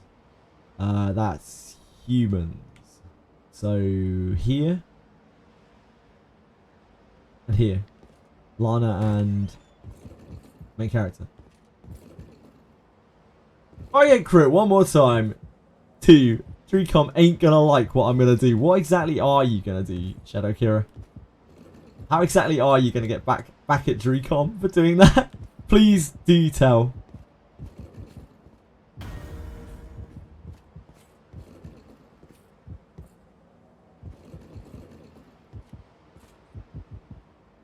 Nuking. Nuking what?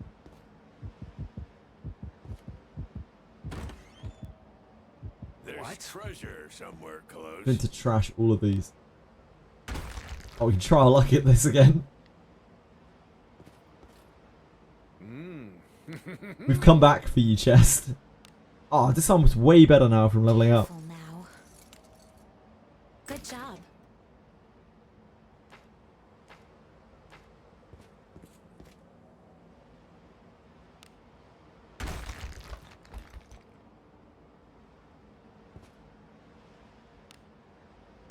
It's these two.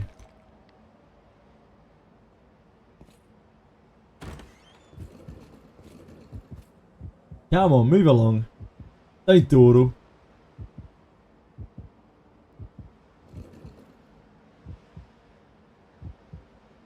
No, I'm going to walk out into this thing. There it is. Best way to max bond nameless adventurers. Some of them you can just kill. You just kill. There aren't many good options for them. You kind of just have to grade them and do greater warp ones with them. And if you apparently you might be able to get bond trust with them by speaking to other members of your party at the campfire, but I don't have any kind of actual proof of that. It's this one, right?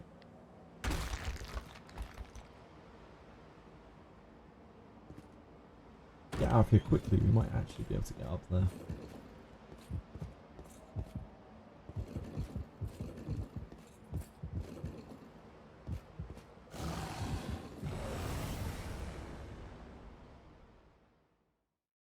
Opportunity knocks. Yeah, all three warped ones, right? All 3 warped ones and bronze grade will get you there with any of them. Yeah. But if you don't have access to the 3rd grade or warp one yet, oh you do anyway, Radius. I forgot who was talking. My bad.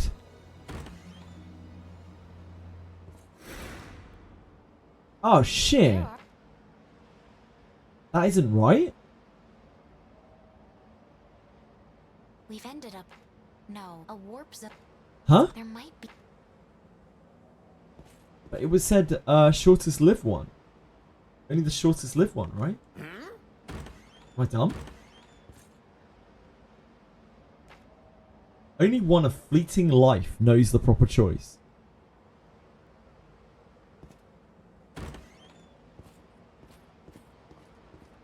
Maybe we just need to reduce it to 1. It doesn't matter which human, but it isn't both humans.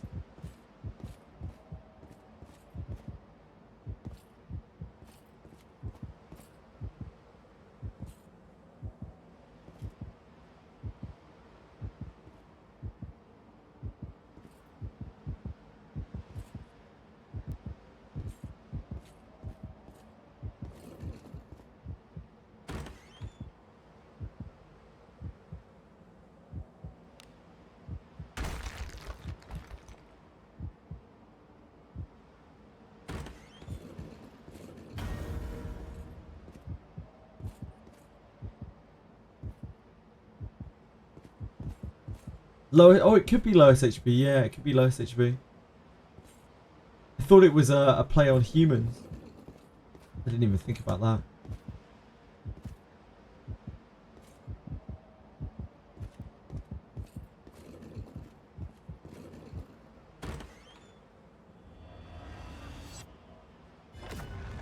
Thank you, Futimani. You're saving me from myself.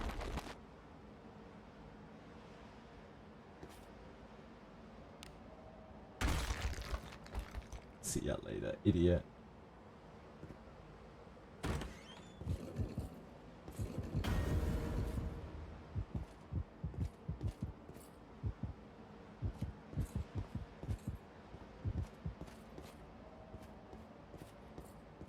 You are almost certainly right.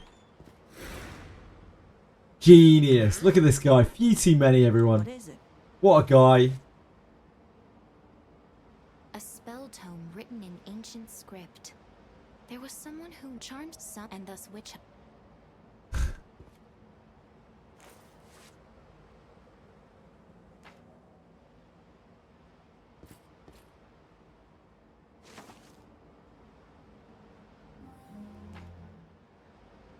Touch it.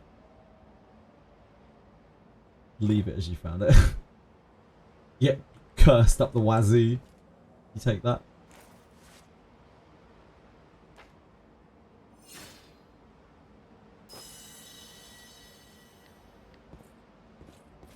Right, we have the evidence again. We don't actually need to hand that in. Oh,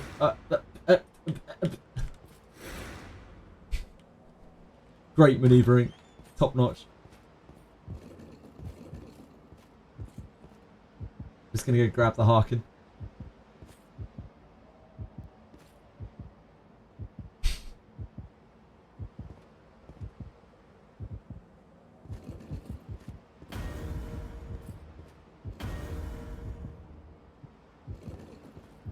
Oh yeah, I can't get the Harkin.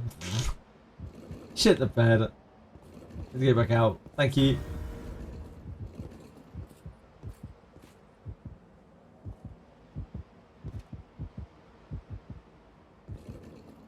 I have to wheel back. He's big.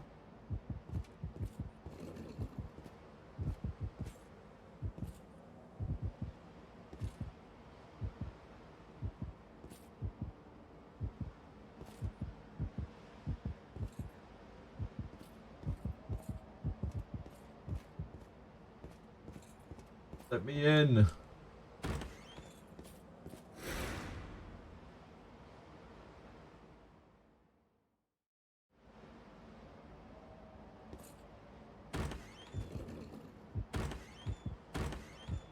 What is this? Return.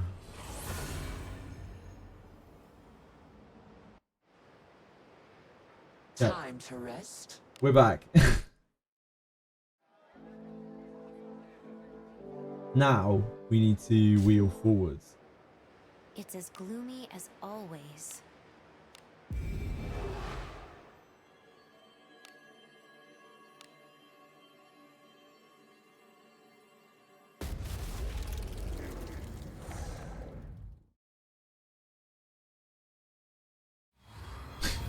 You're right, Shadow Gira.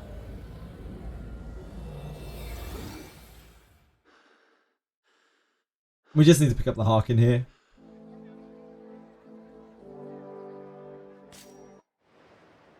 It's as gloomy as always. Not doing that. Crikey.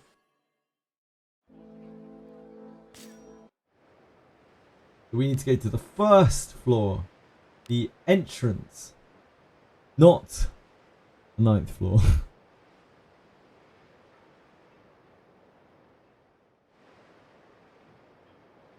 Onward. Because we can walk through the front gate.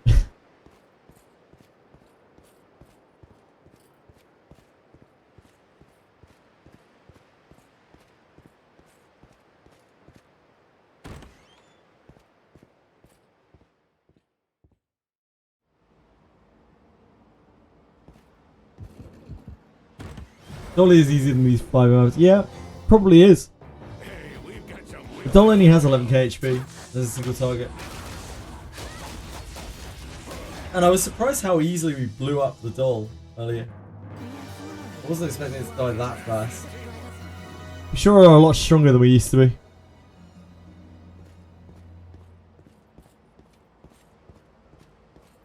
An enemy is there.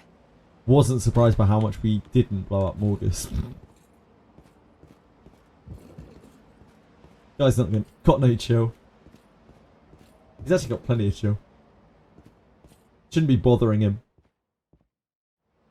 Imagine stepping to a god of death. How stupid would you have to be? Enemy is there.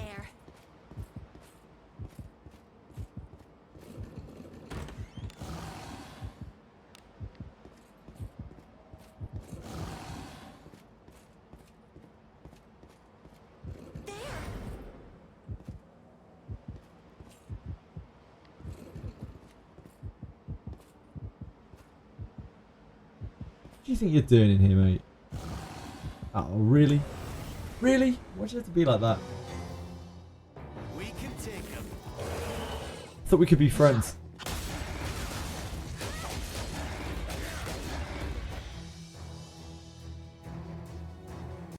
I definitely took him more than him.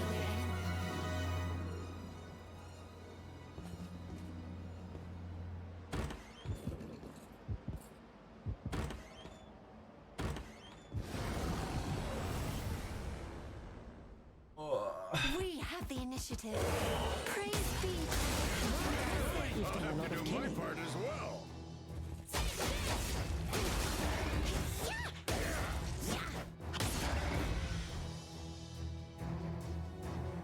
That battle could have been won more effectively. Slacking though, my Lana is still a knight. I'm thinking of changing my Lana back to knight. There! An enemy is there.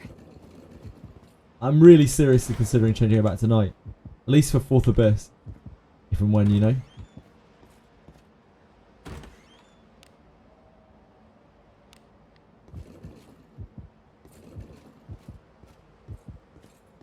Just like, I don't see the point of fighting Lana that much. When we're dealing so much damage already. Doesn't seem necessary. And if we need any like real content, then we're going to need a knight for it probably.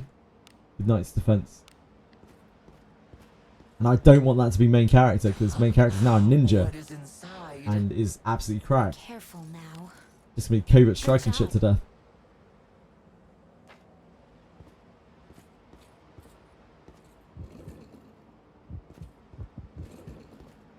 Too slow.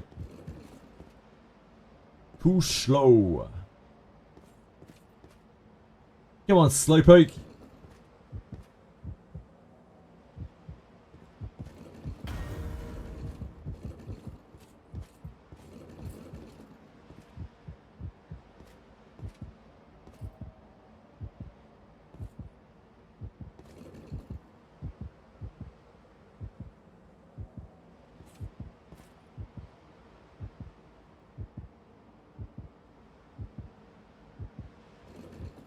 I remember these rooms were so terrifying the first time we ran through here.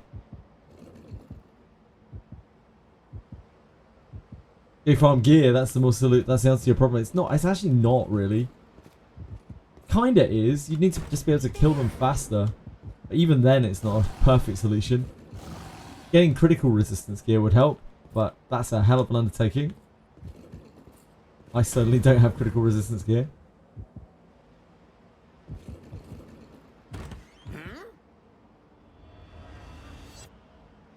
I love how the mob just conveniently forgets about you the moment you're through that door.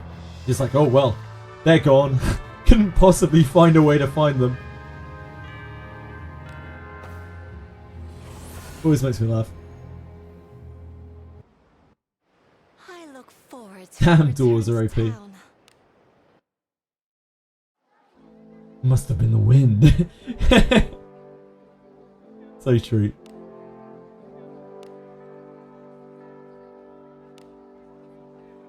Right, we did our dailies, right? Yep. Did we? Wait, did we do our dailies? I don't even know. Welcome. The requests are this way. No? Oh my. I shall pray for your success. True. Check your 10 gems. I already got the 10 gems with me. Don't get in my way. You had to fight those ninja guys again after the first time. Yeah, you had to fight them twice, Nighthawk.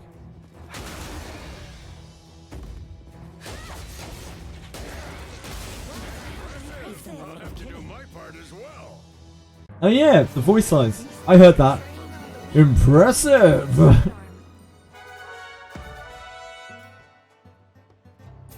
Yeah, I didn't notice that. I think it's only when the MC crits. Waspy. Because I don't see it when Rene crits. Oh. Safe travels.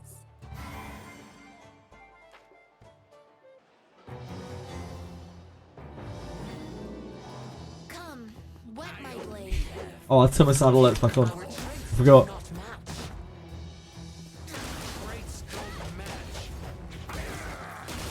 Come wet my blade reminded me. It's okay, we're back, we're back. Hopefully there'll be some young Wow. ladies. Straight in there. Oh, Adventuring is so fun. it's playing the missed alerts. Anyone who played anyone who played an alert. It's catching up.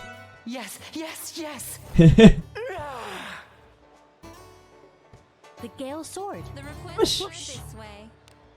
Oh my. Because it was paused. If you please.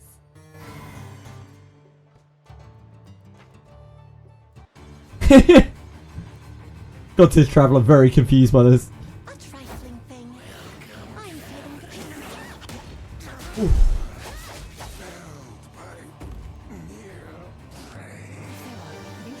Training on the weak will only dull your sword arm.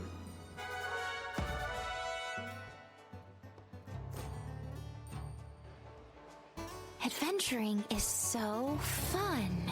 That face, man, every time. The requests are this way. Safe travels.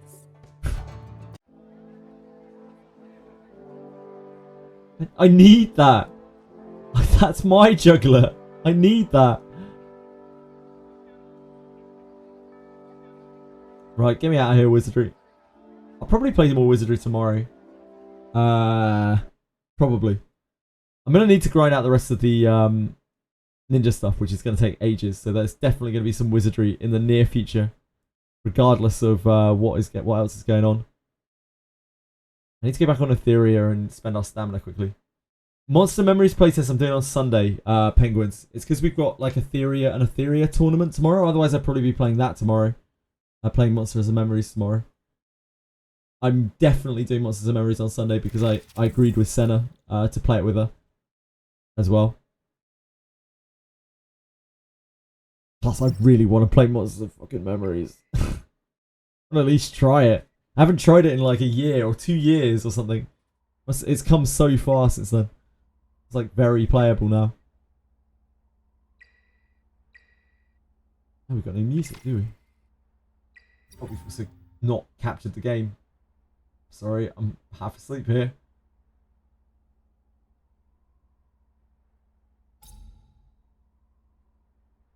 The Gale Sword. Whoosh. Whoosh.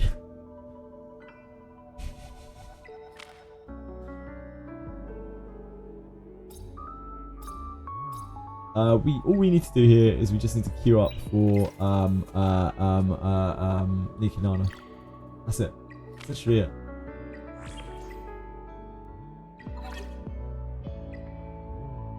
That's it.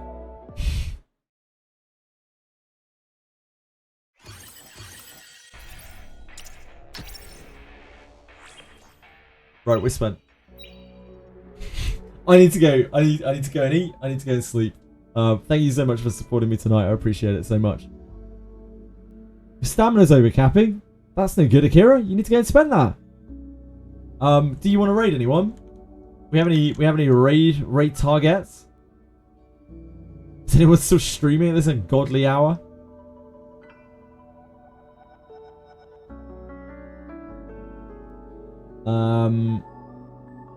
Not really. By the looks of things. It's very unlikely that anyone's still streaming at this time that we usually hang out with. Thank you guys. Thank you Kuzel. Thank you Ephemera. Thank you Waspy. Thank you Akira. Thank you Darkstar. Thank you Penguins. Thank you God Tier Traveller. I really appreciate you just being here and hanging out and asking questions. It did not go unnoticed. I appreciate that you were talking when the stream was quiet and everything. It just means a lot. Thank you. Really genuinely appreciate it. I super duper mean it. I'll be back tomorrow. We've got the Invitational later in the evening. the tournament, which we're probably going to get crushed in because we're up against a load of mega sweaty tryhards who make me look like an absolute casual at this game. So yeah, we're probably going to get real messed up there, but it'll be fun all the same. We'll get to like talk to some people or something. I don't know what I'm doing with the rest of the day. I'll probably farm some ninja if I can. I'll have some things to do on Etheria and I'll farm some ninja. We'll just do whatever's coming. Thank you so much again. I love you guys. I hope you have a great night. Good luck with everything you're up to. Thank you, Diego. Thank you, Anion.